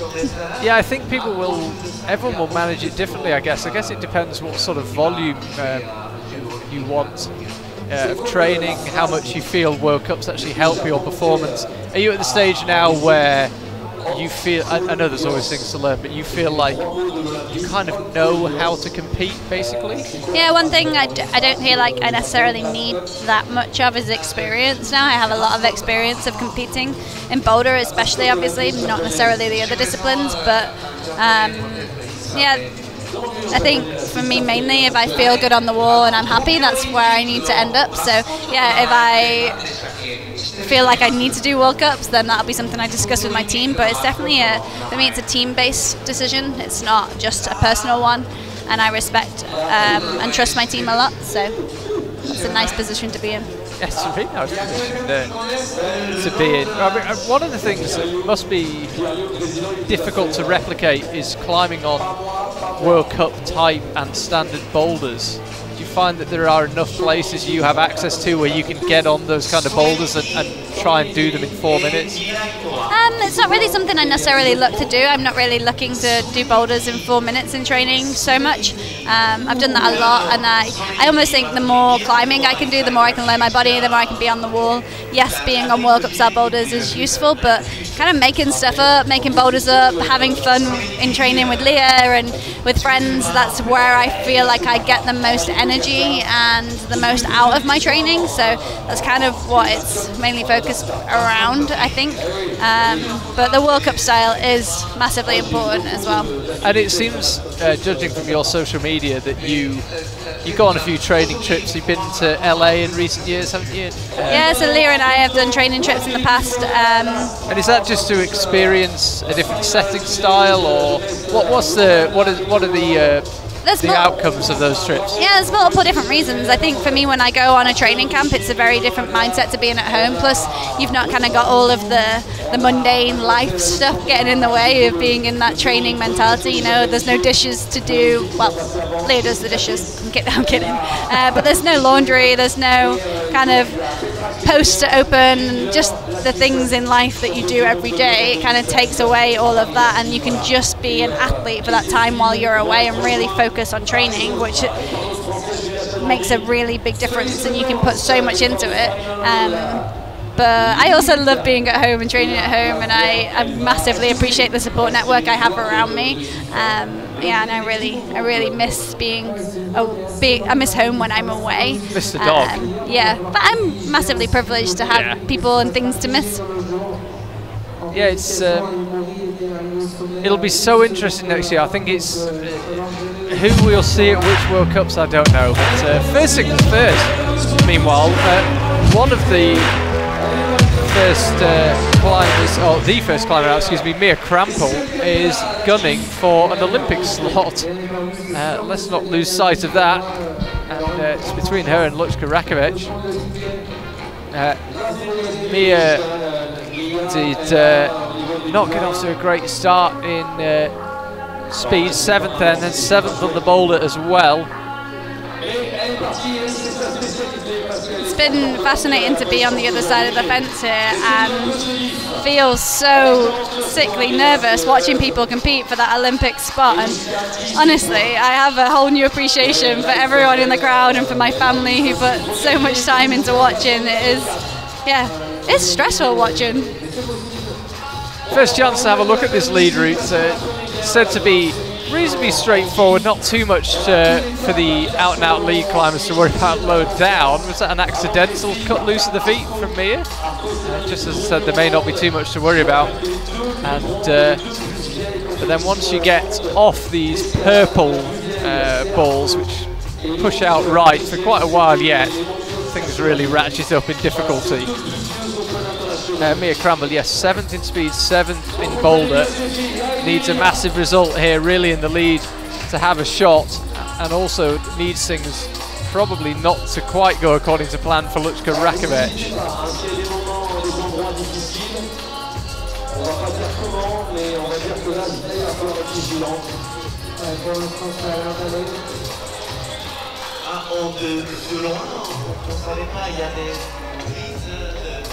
So the rest you were talking about is on the first purple ball, right? That's what I've been told. I mean, it doesn't look like the best hold I've ever seen. And it doesn't look like be that comfy for the feet either. Presumably you'd have them where she's got her left hand. I expect she'll put a left heel on to rest and a right foot low. I guess we'll see very soon as well. But the feet aren't directly beneath the hole, so it's going to be a reasonably uncomfortable position. Actually, no, she doesn't seem to need the heels. She's pretty chill there. Actually, now that she's in the position, it looks a little bit better than it did when I was picturing it. And it's quite a steep bit of wall there as well. She's not resting for too long. She's powering on through. Well, we've seen time be crucial a lot this weekend. Yeah. I wonder if that's in the back of her mind. Yeah, we saw multiple female athletes time out on the route in qualification. So hopefully we don't see that again today. It'd be great to see the climbers fight to their ability. This is the ball that Adam said was incredibly slippery and difficult to hold on to. Sounds pretty mean. Yeah, it does. That's the first hold of the two where you actually match. So now I've been told you need a left heel on this ball, which is what Mia's just put on. And you want to really keep the tension as you reach to this next ball, which apparently isn't very good hold. This is about where the route really begins to kick in, right? These moves. Yeah. I don't think it really lets up now until the end.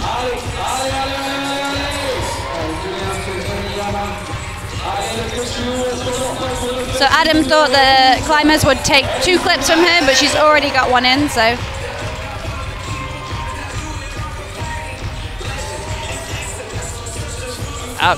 Pretty much bang horizontal here where Mia Krampel is.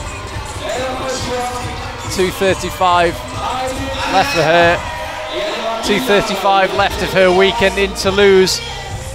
You can see just having to bump a little bit more. All the moves look pretty secure up until now, but suddenly she had to move with a little more urgency. I was asking what it was like to climb on this angle, and apparently the angles are weird and strange, is what Adam said. And I was like, okay. Okay, thanks for that, Adam.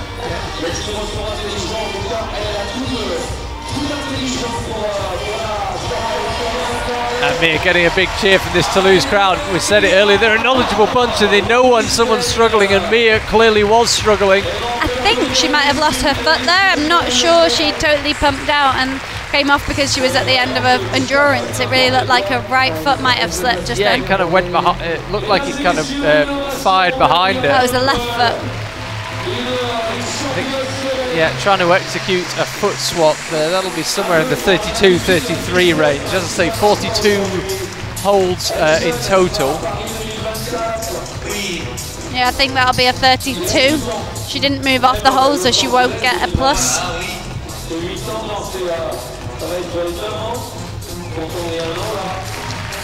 Mia Krampel, I fear, probably knows that's not going to be enough. That Kuchka's looking pretty odds-on favourite to be the higher ranked of the 2 Slovenians. We'll see.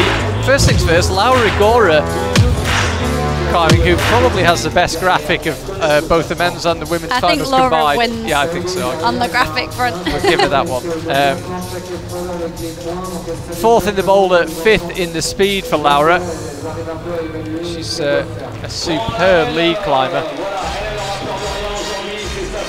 Exploded onto the scene a couple of years ago. Went through, I think, made her first 3 finals in World Cup action.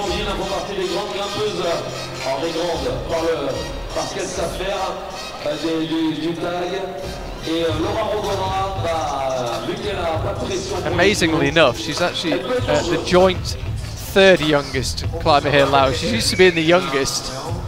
Both Futaba and Aimori younger than her. Becoming something of a veteran.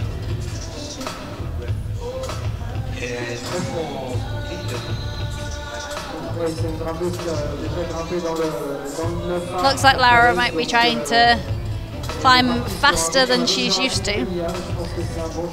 If multiple climbers top the route, then it's split on time. So, yeah. Well, we saw it in the men's, didn't we? In the men's qualifiers, Stefano Gasolfi and Alberto Hines Lopez tied on time. Yep. They were tied to the nearest 10th of a second. And also in men's finals as well, 2 climbers reached the same point on the climb, so therefore they were split on the time that they reached that point. So time does become a factor quite frequently in league competitions.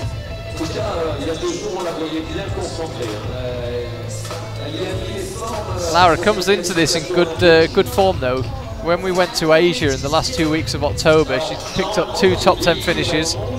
10th in Xiamen and 7th in Inzai, made the final there. She's also an incredibly strong rock climber as well. She's done a lot of hard climbs outdoors, and yeah, it's great to see people kind of maintaining both. I think the big focus right now though was getting that Olympic ticket, which she's already secured. So. Yeah, Italy got a climber on both sides now. Yeah. With Ludovico.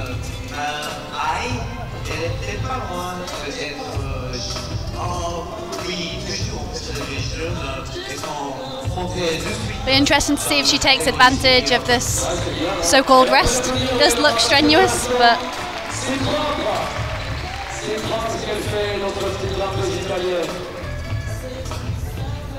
she's got really good endurance, Laura. Interestingly enough, only chose to rest her left arm. Just keeps on moving.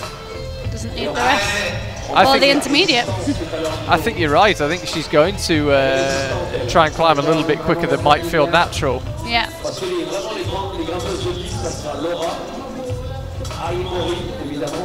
She really wants to get this clip in before she moves on to that white baller, which she's managed to do now.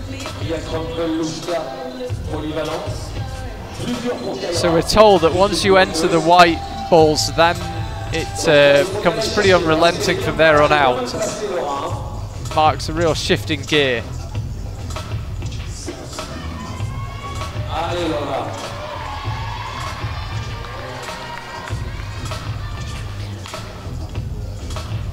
Managing her energy pretty well here, it would seem, Laura Agora. Managing her time well. She's also chilling in the most difficult, the section we've been told is the most difficult. Just creeping her hand round that white ball up over the lip. Needs to keep that tension in her feet here. It was a 32, by the way, for Mia Krampel, which is still a couple of moves away for Laura Agora. Just struggling with this reach. I think she'll go back and reset and then really commit here. Oh, just talk about fingertip. And great tension in the left foot there. She really needs to keep that foot on. Apparently the right hold is terrible. So if you lose your feet, you're straight off the wall.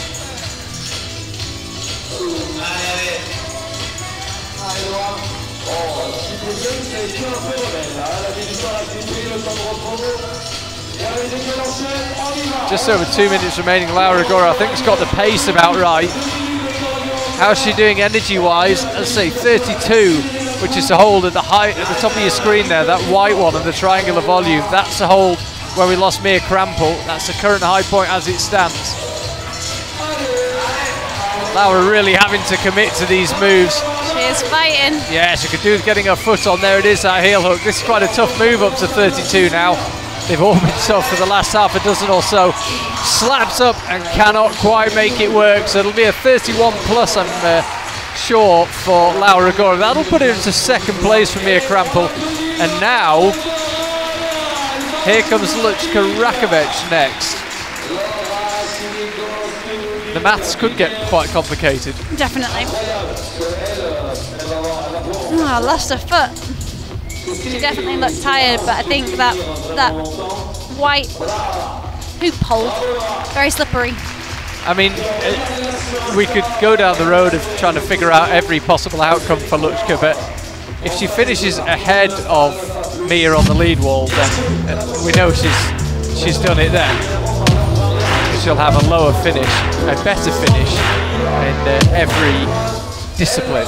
She was finished higher in the speed, higher in the boulder, and as I say, if she can finish higher in the lead, there'll be no more maths to do. And Yanni Gambret will know she's got some company in Tokyo next year.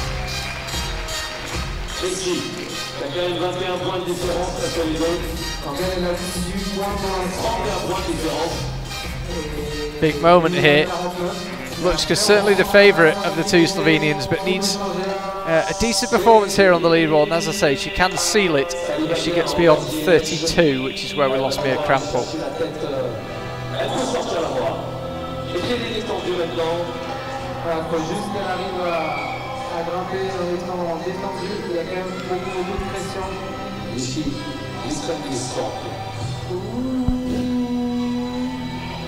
Ça c'est du musique, on adore faire des finales de diff avec de la musique où ça part comme ça. Very eerie music going around the arena here as Lučka climbs. Do you pay much attention to the music, or did you notice? I think it depends what mindset I'm in and where my head's at, what's going on. Sometimes, quite often I sing to myself without even realising. On stage? When I'm on the wall, yeah. Hopefully no one can hear me because I'm a terrible singer. I'm going to be looking out for that next time we see it. I think its roots are so long. I need to entertain myself.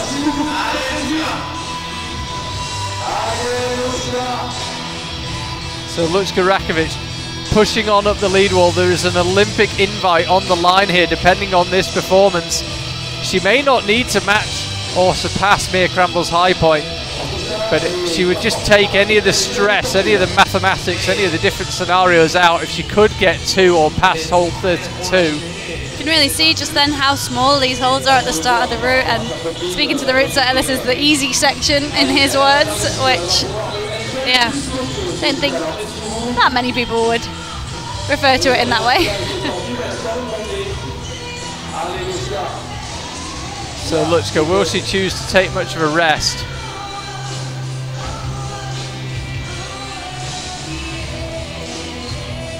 seems to be doing so. The fact that time is more important in combined than it is in a normal lead World Cup does seem to affect the climbers a little bit more, I feel. I feel like they don't take the rest they might have done. Yeah, I think we've seen that a lot. But also, I think now with so many of the female athletes timing out in the qualification, we're seeing them really push harder now because it was a deciding factor in qualification.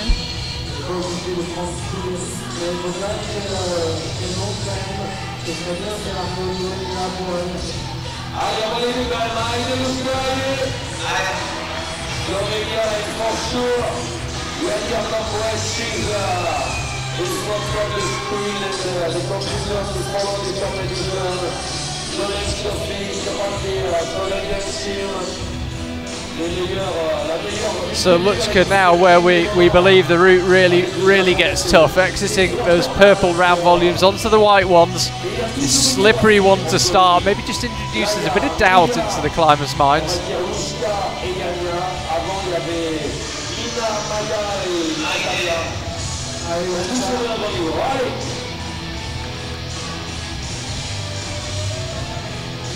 Looking in control so far. She's much taller than Laura Gore, and you can see she's not having to throw for the moves in quite the same way.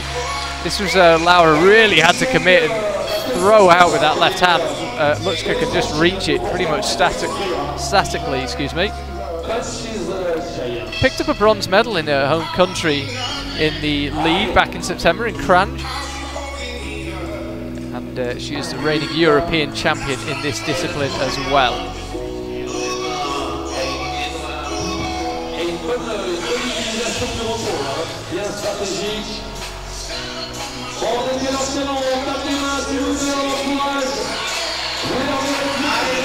Shaking out a lot. I do think she might be feeling it a bit by now. I suspect she might be, yeah. What she won't realise, of course, is that hole 32, which is the white one, yeah, right on the next hole. Yeah, right on the apex of that volume. Oh, she just misses. Foot slip again. Yes. That's interesting. Well, the maths, as I say, could get reasonably complicated. She could have sealed her finishing above Mia Cramble. I'm pretty sure she'll have done enough anyway. But, yeah, couldn't quite find a way up to 32, and it was the foot that went. And Mia Cramble slipped on that foothold, trying to do a foot swap on it, having already got the next hold. Mori out next.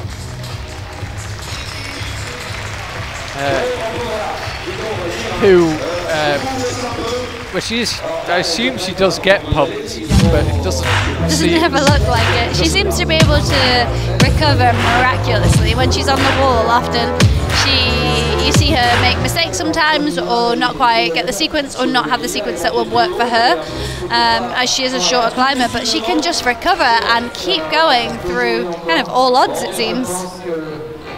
Yeah, in the World Championships and here in Toulouse in the qualifiers, she made quite serious route reading mistakes high on the route, and then just did it anyway. So, yeah, always puts on a great show, Mori, one of the best climbers to watch on the lead wall. I think it was 2 seconds she had left on the clock when she topped in the qualifiers, was that right? I think so, yeah. She does need to get a shift on.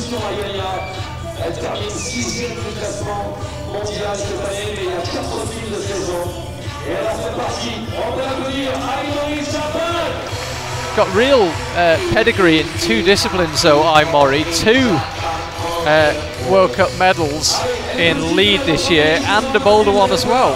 3rd place on each occasion.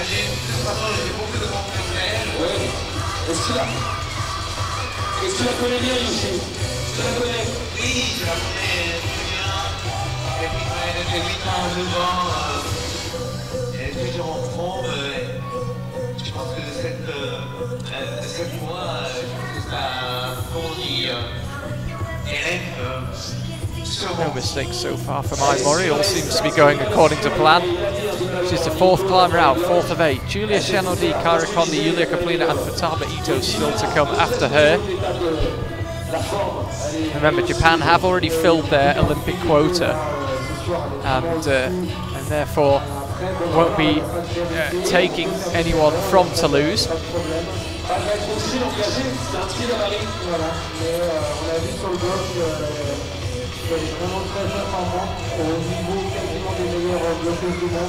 wonder if she'll take the rest here, Aimori. She might just keep motoring on after nearly timing out in the qualifying route. I wonder if she's keen to keep moving. Yeah, potentially. I think she might have a little shake, but she doesn't seem to need it.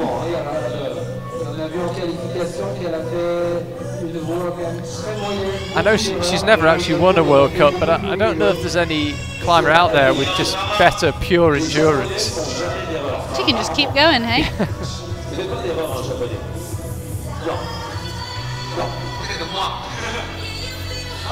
We've seen some incredible performances from her in the bouldering as well. She is not just a lead climber. Now picked up a bronze medal in Wujiang back in May.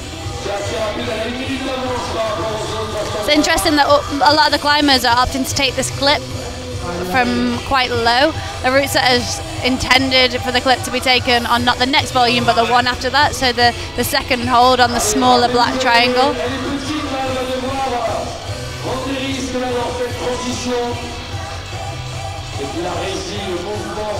I guess it's often the case that the climbers don't do what the route setters expect though. I think it's the norm. Half the time elapsed. You can see Aimori's shorter climber, Laila Agora, makes this move a really big one. She was really accurate though, got that crimp exactly the way she wanted to get it. Kept the tension in the foot again.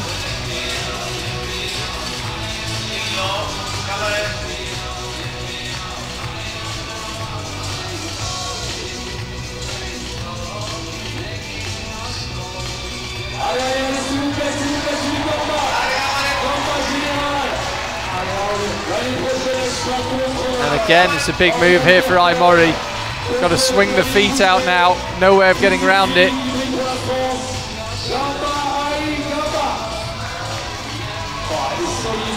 Great close-up, get an idea of exactly what she's hanging on to. Manages to do it almost statically. Here she goes on that move up to 32. Doesn't really like the look of it. Goes back.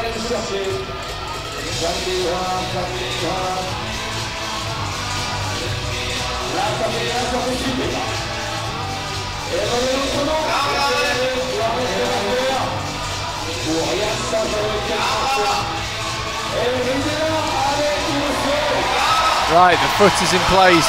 Here goes Aimori. Oh, and she's also short on it. It's quite surprising to see Luchka and I to lose them both so low. Yeah, it certainly is.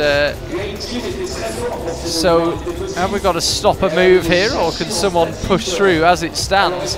Everybody's fallen either at hole 32 or on the way to it. It's going to be really interesting to see if Mia Krampel ends up on top, what that's going to do to the result. I don't need more maths. Brain's cooked.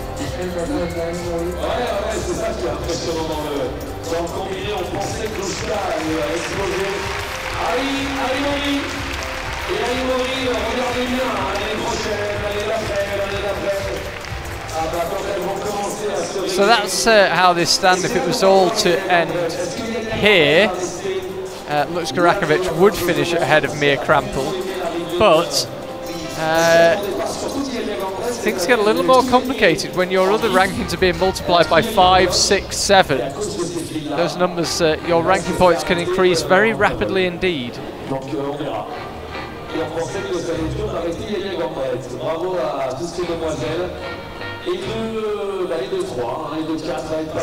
Julia Shanodi will be the next climber out. Luchka Rakovic is going to finish behind her compatriot in this discipline, finished ahead in the other two. It's getting rather tense, I suspect, down amongst the Slovenians. I think Luchka's likely to have done enough because she's actually the highest ranked of the climbers to have fallen in that 31 plus move. So she obviously got there the quickest.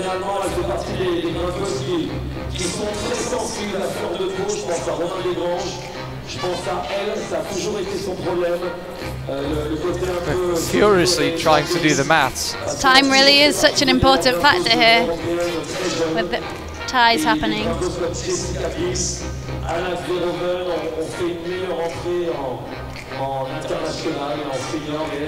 been made to wait a little bit for Julia Chanaudy. This crowd here in Toulouse have had quite an afternoon of entertainment.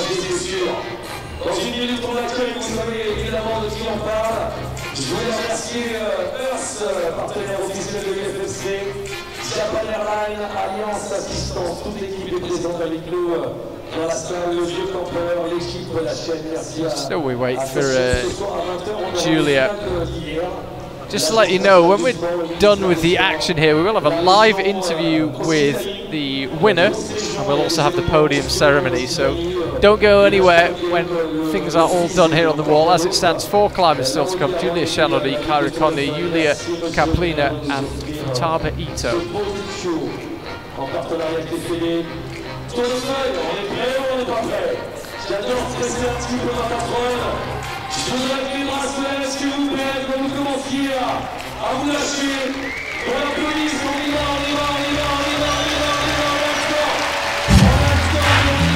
Here is Julia Chanaudy, just had a bit of a longer wait than expected behind the wall.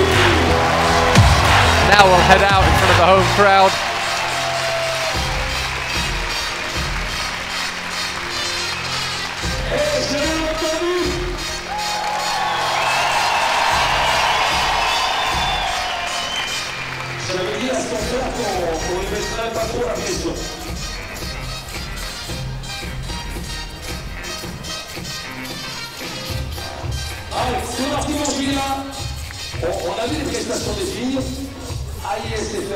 Just been doing a bit of back of the envelope maths, literally. Yeah, me too. I've just been calculating it on my phone calculator.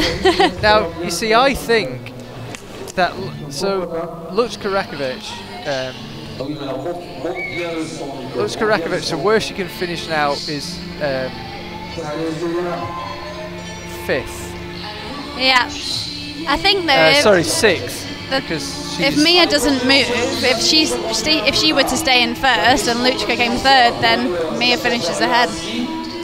That's what I think. But there's a lot of ifs and buts. Well, there is, yeah. That's what I think too. Yeah, I think. It is still possible. I think if Mia, it's not all over. It's certainly not all over, no. And it could come down to whether you. It's amazing, isn't it? You train your whole life. It could come down to whether you latch 1 hold and 1 lead route. Well, it could come down to whether someone else latches 1 hold and 1 lead route. Even more arbitrary, yeah. It is out of their control now, though. All they can do is sit back and watch the climbers. Oh, it must be awful. I mean, I guess when you got your big result in Hachioji, things were going pretty well from the outset. You must have had been able to relax a little bit after the lead.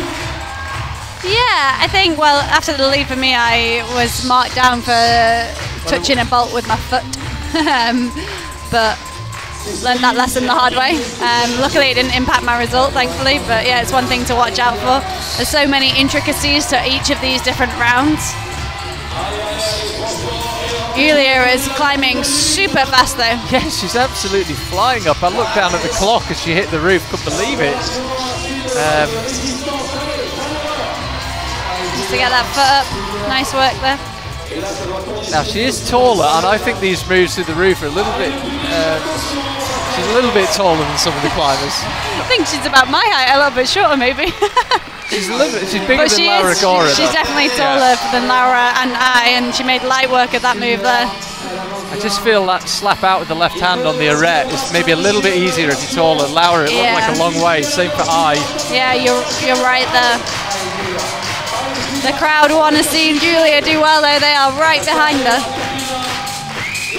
Yes, the last time they'll see a French climber in action here in Toulouse. They put on a fabulous show, really knowledgeable, supportive crowd, and this is the last hometown climber they have to support.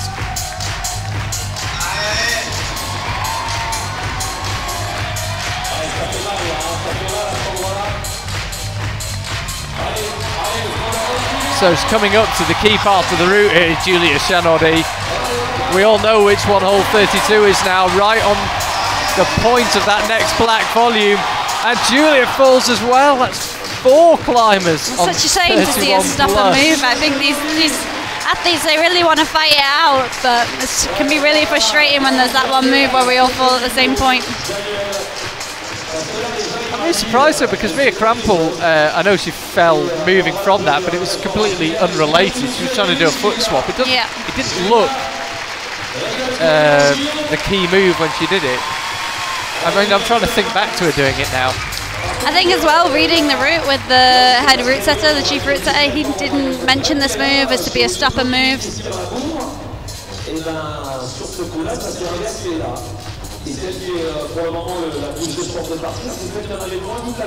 So, actually, Julia's moved ahead of Lučka Rakovic.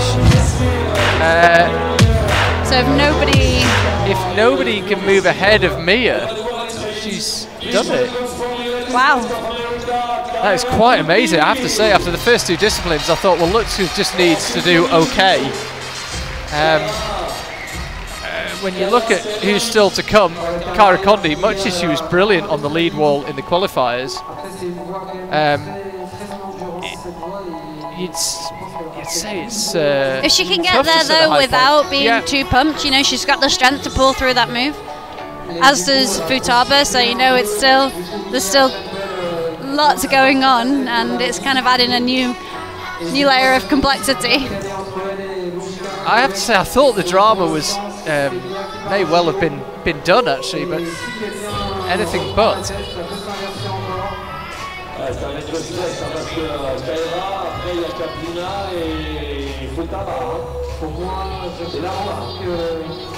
So Kyra now just has to do a little extra hand swap there.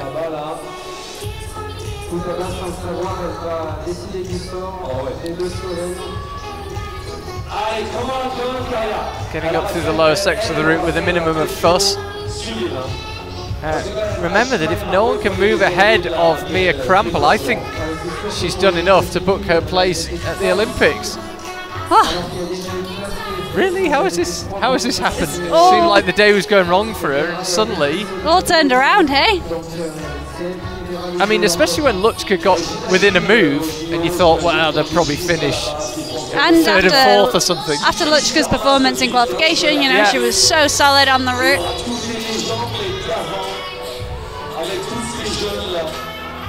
And there are no more slots available. Remember, there are 5 slots available for the Olympics from continental championships, but if your country has already filled its Olympic quota, there are none left, and there are none left for Slovenian women, because Janja Gambret's already got 1, and either Mia Krampel or Lučka Rakovic is going to take the other, and we're going to know which one of them it is in about 15 minutes time. The American team have already filled their quota as well, with Kyra qualifying here and Brooke qualifying in Tokyo, so yeah, there's a lot of teams with full quotas now. Kyra up into the roof, correctly reads the heel hook, and she is going to clip from a little bit higher. Oh, and falls. I was going to say, Kyra's looking pretty bummed there. Falls just going up to that dish. So that does not affect the rankings in terms of the 2 Slovenians, who are the only 2 climbers here with their participation in the Olympics in question.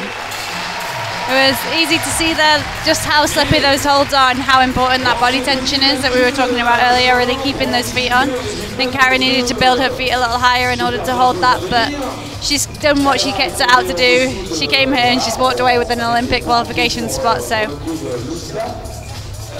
not a bad weekend at the office. Definitely. I don't think there'll be any complaining going on there.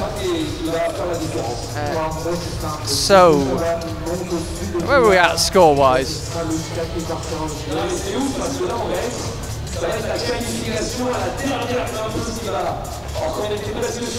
Yeah, I'm pretty...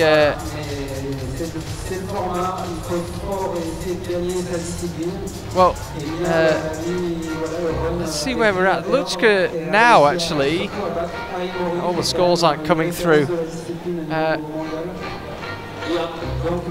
Yeah, we're just waiting for updated results. Lučka's showing second on one set of scores I've got, and third on another. Okay, no, she's definitely third on both now. So I'm pretty sure Luchka is third, and Julia Chanodi is ahead of her. They were reversed briefly on my screen, but they've now gone back. So I'm pretty sure that unless Futaba Ito or Yulia Kaplina, but I have to say it's reasonably unlikely, but if one of them could set a new high point, it would change everything. But if nobody can get to hold 32, then Mia Krampel will be the higher of the two Slovenians. Here comes Yulia Kaplina, struggling with that elbow, decided to bail out a boulder 2 earlier on with a minute and a half to spare. And here she is on the lead route. Now, nobody's fallen particularly low, below hole 25.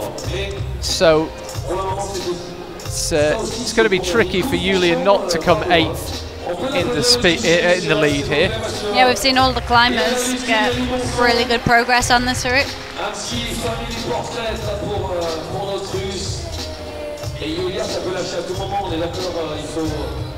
Yeah, it just flashed up, by the way, on the combined rankings. Mia Krampel would be second to Julia Chanodi if nothing changed, and Luchka Rakovic would be third. So it's all changed on the lead wall with half a move. Quite incredible, the margins. Let's keep an eye on Yulia Kaplina though.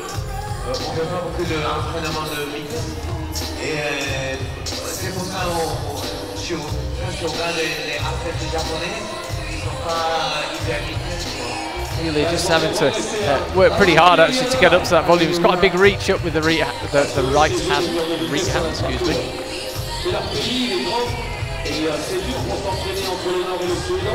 Oh, and the feet cut loose. And that was well saved. Yeah, she actually had her leg behind the rope, and she might have taken her second quite nasty fall in the space of 3 days, having to work really hard here. And this is a big move out to the left. French crowd getting behind her. They know she's a speed climber on the lead wall, and they're cheering every move. It's good to see her fighting hard though. And the feet slip and she falls low on the route. I think something not right about that elbow, but the nice thing is now all that's left to do is eat your Christmas dinner and relax a little bit before training gets underway early next year, I'd imagine. So she could give that elbow a little bit of a rest. Asks the belayer to untie.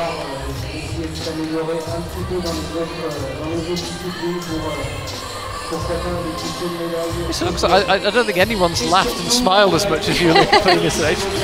At the best time of anyone in the arena. Definitely got a big smile on her face, despite the very obviously sore elbow. Hope that's going to be all right.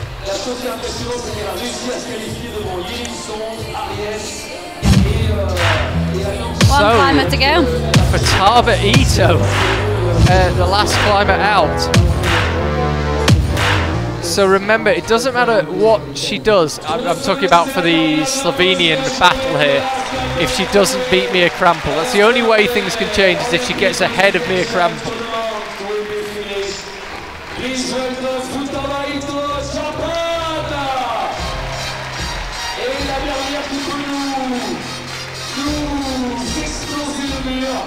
Parce que Futaba, elle peut arriver en haut sans problème et elle est première du classement provisoire. Futaba just taking her observation period, 40 seconds of course per climber.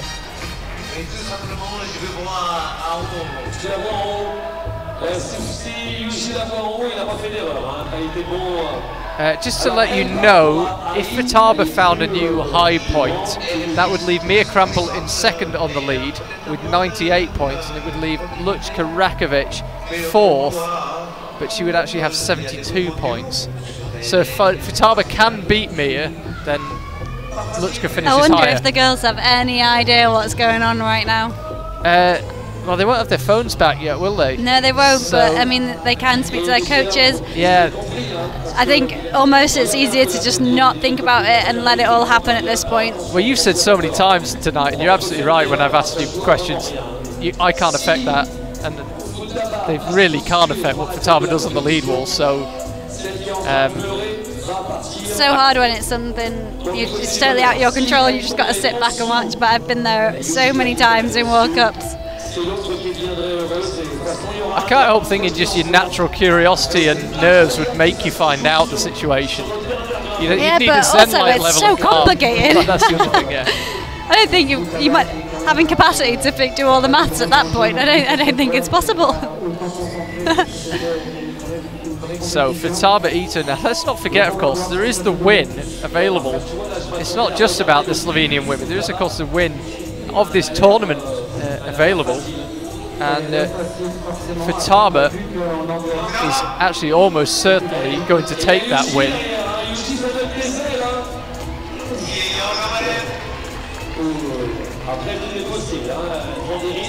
And by the way, yeah, in fact, I think Futaba has actually taken the win because she's going to get at least 7th. So she's won the competition, Futaba Ito, just by passing where Julia Koplina fell.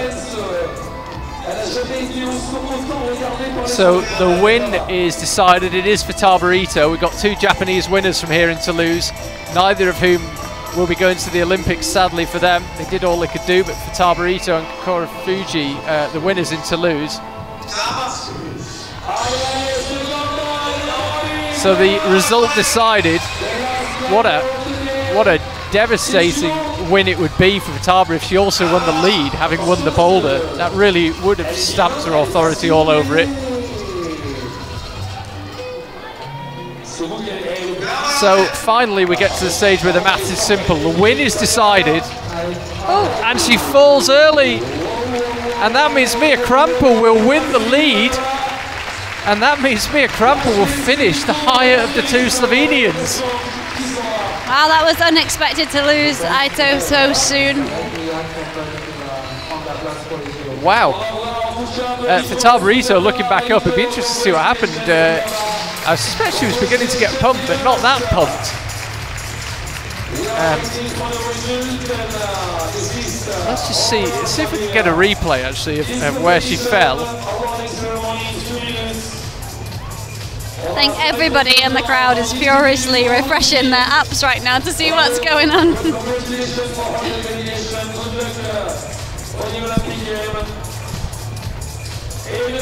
And I'm just trying to read the expressions. It doesn't look like the climbers have any idea what's going on right now. I think with the results and the multiplication, it is really hard to know. But yeah, I think Mia and Luchka might know. Oh, it's so hard to read what's going on. I think they do. I think it's coming through now. And so sadly for Luchka, there are no more slots. The Slovenian men have at least the European Championships where they might stand a chance. But this is how it ends. Futaba Ito wins the competition. Julia Shanodi takes 2nd. Mia Krampel is 3rd, ahead of Luchka Rakovic, is therefore the highest finished Slovenian. And then Julia Koplina ends up 5th, Aimori 6th, and then I think it was Kyra Conley in 6th. I actually lost the graphic. Wow. Very unexpected results, I'd say. Yeah, I mean, I just thought Luchka had that one. I mean, mathematically it looked pretty comfortable. It did look pretty sound for a really long time, but that's the way with this format, is everything can change so quickly. And we said earlier about World Cups where the first climber out at the high point. Mia Krampel came out first with an immensely strong field still to come and set a high point that was never matched. There is something to say about climbing first as well when you know nothing about what the other climbers have done, because no climbers have been before you, so you just have, you're just climbing and you're climbing for you, and that can go both kind of, it could go bad, it could go well, and for Mia it really played to her strengths today, and she's going to the Olympics. Wow. By the looks of it. She is, yeah. It's been quite the event here in Toulouse. We've only been going 4 days, but it feels like there's been enough drama to last several events worth.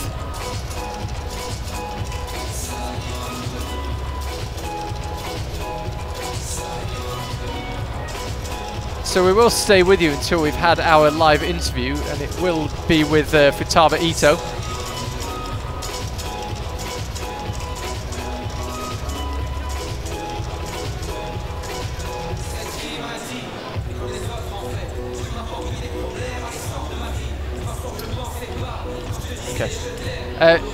Sean, I've just been told that I have to go and do the live interview. It's me.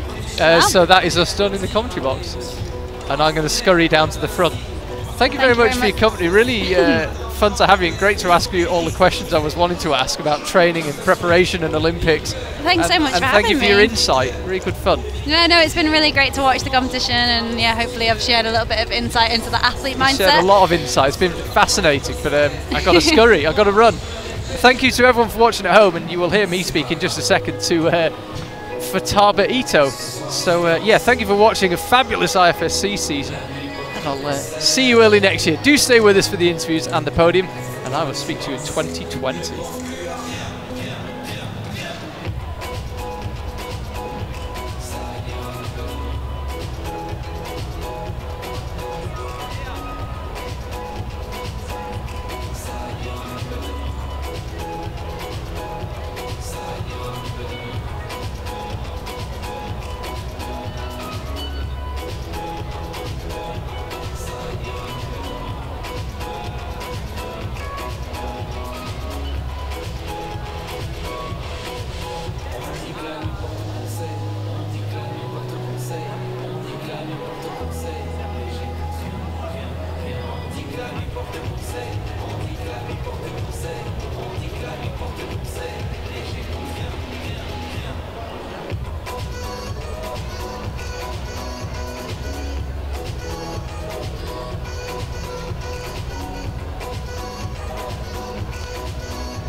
Bon, alors, et messieurs, dames, je sais que tout le monde va vouloir un petit autographe d'une star, d'une autre. Par contre, je pense que ce qu'on peut faire, de toute façon, elles ne sortiront pas avant le podium. On peut peut-être se rasseoir.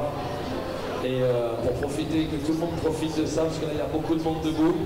À la fin du protocole, on fera une photo avec tous les bénévoles du club. Ils ont tellement bien travaillé, on les mettra. Et on fera une ovation. Ou alors, les gens de devant, vous pouvez vous mettre au sol, s'il vous plaît, please. If you want to stay in front of and near the competition area, please go on the floor or go sit down, please.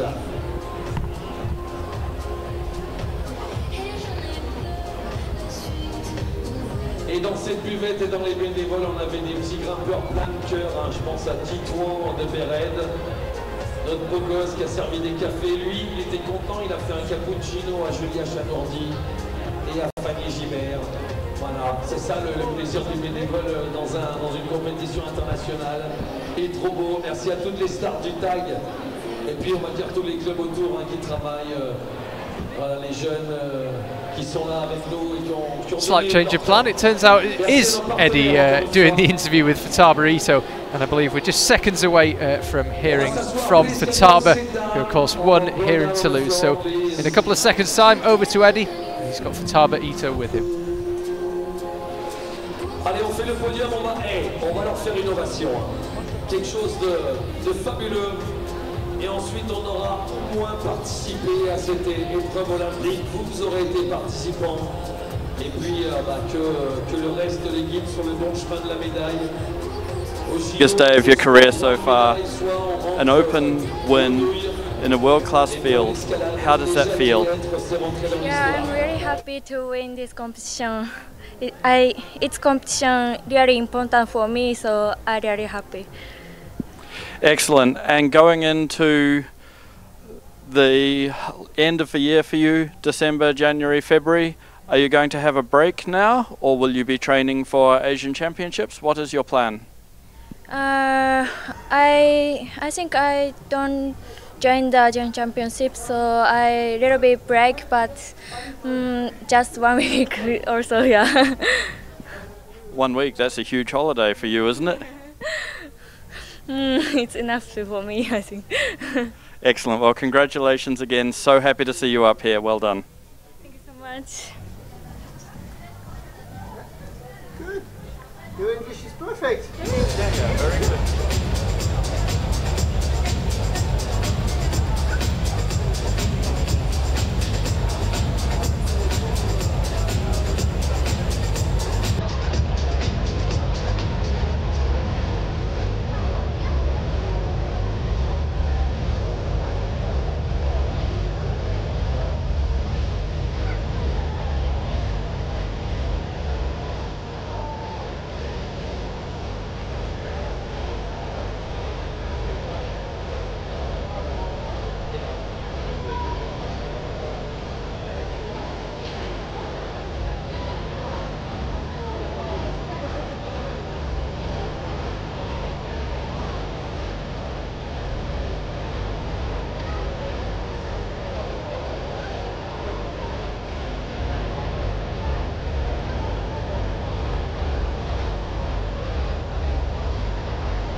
Ladies and gentlemen, the victory ceremony for the IFSC Combined Qualifier Woman. Mesdames et messieurs, la cérémonie des vainqueurs du tournoi de qualification olympique femmes. Please welcome the medalists for the Combined Qualifier Woman. Veuillez accueillir les médaillés du tournoi de qualification olympique dames.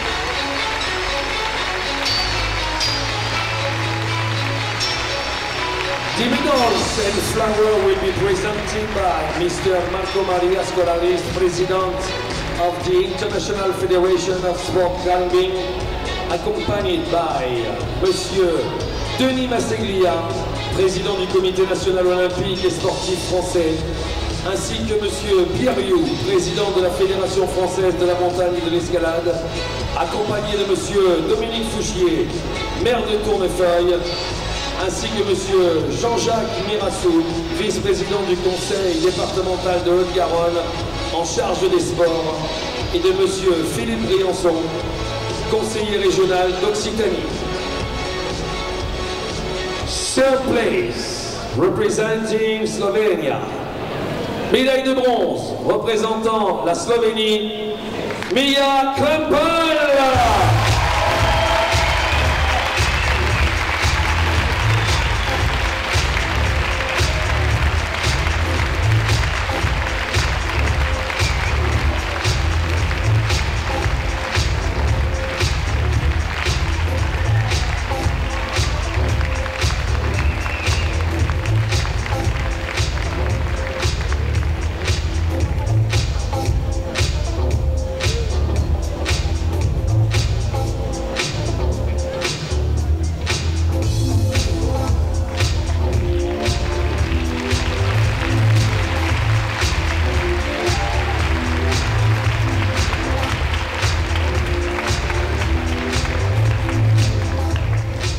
Silver medalist representing France. Médaille d'argent représentant la France, Julia Chadourny.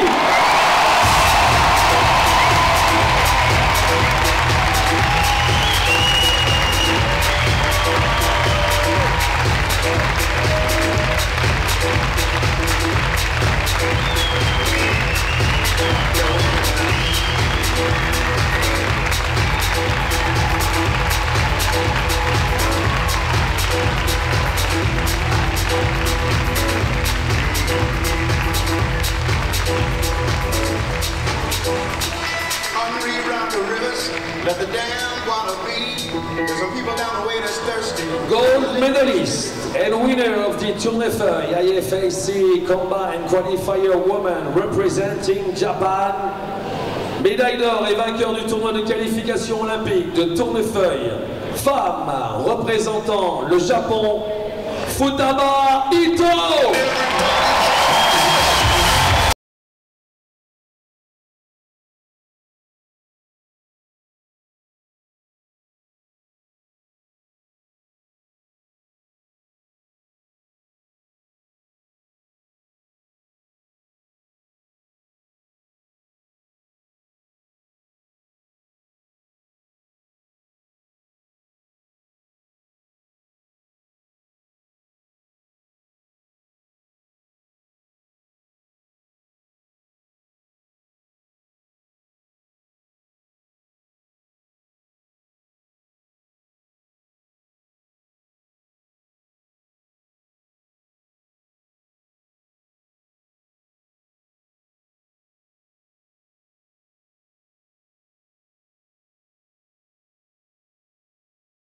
Ladies and gentlemen, please rise for the national anthem of Japan. Mesdames et messieurs, levez-vous pour l'hymne national japonais.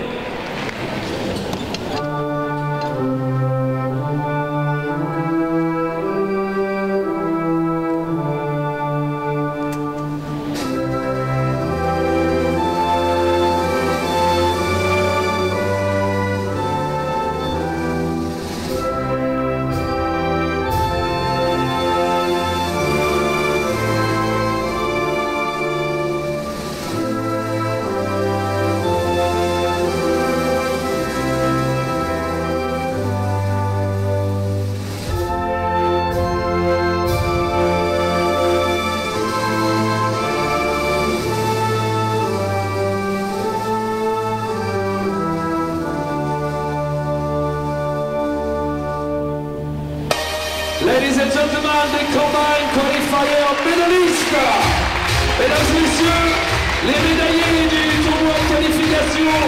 Innovation pour ces trois reines de la discipline Mia Krempel Slovénie, Julien Chalorny France et Futumaito Japan. On va faire la photo avec nos élus et nos officiels. Profitez un petit peu de ce bon moment. Est-ce qu'on peut les applaudir encore une fois, s'il vous plaît, tour de feuille.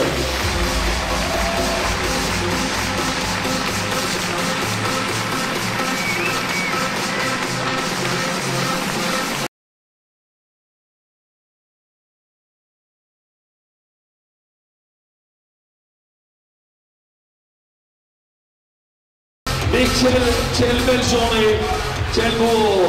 On va faire venir tous les bénévoles du club de Tournefeuille, s'il vous plaît. Please the athlètes, can you stay? Tu veux les athlètes, Vincent?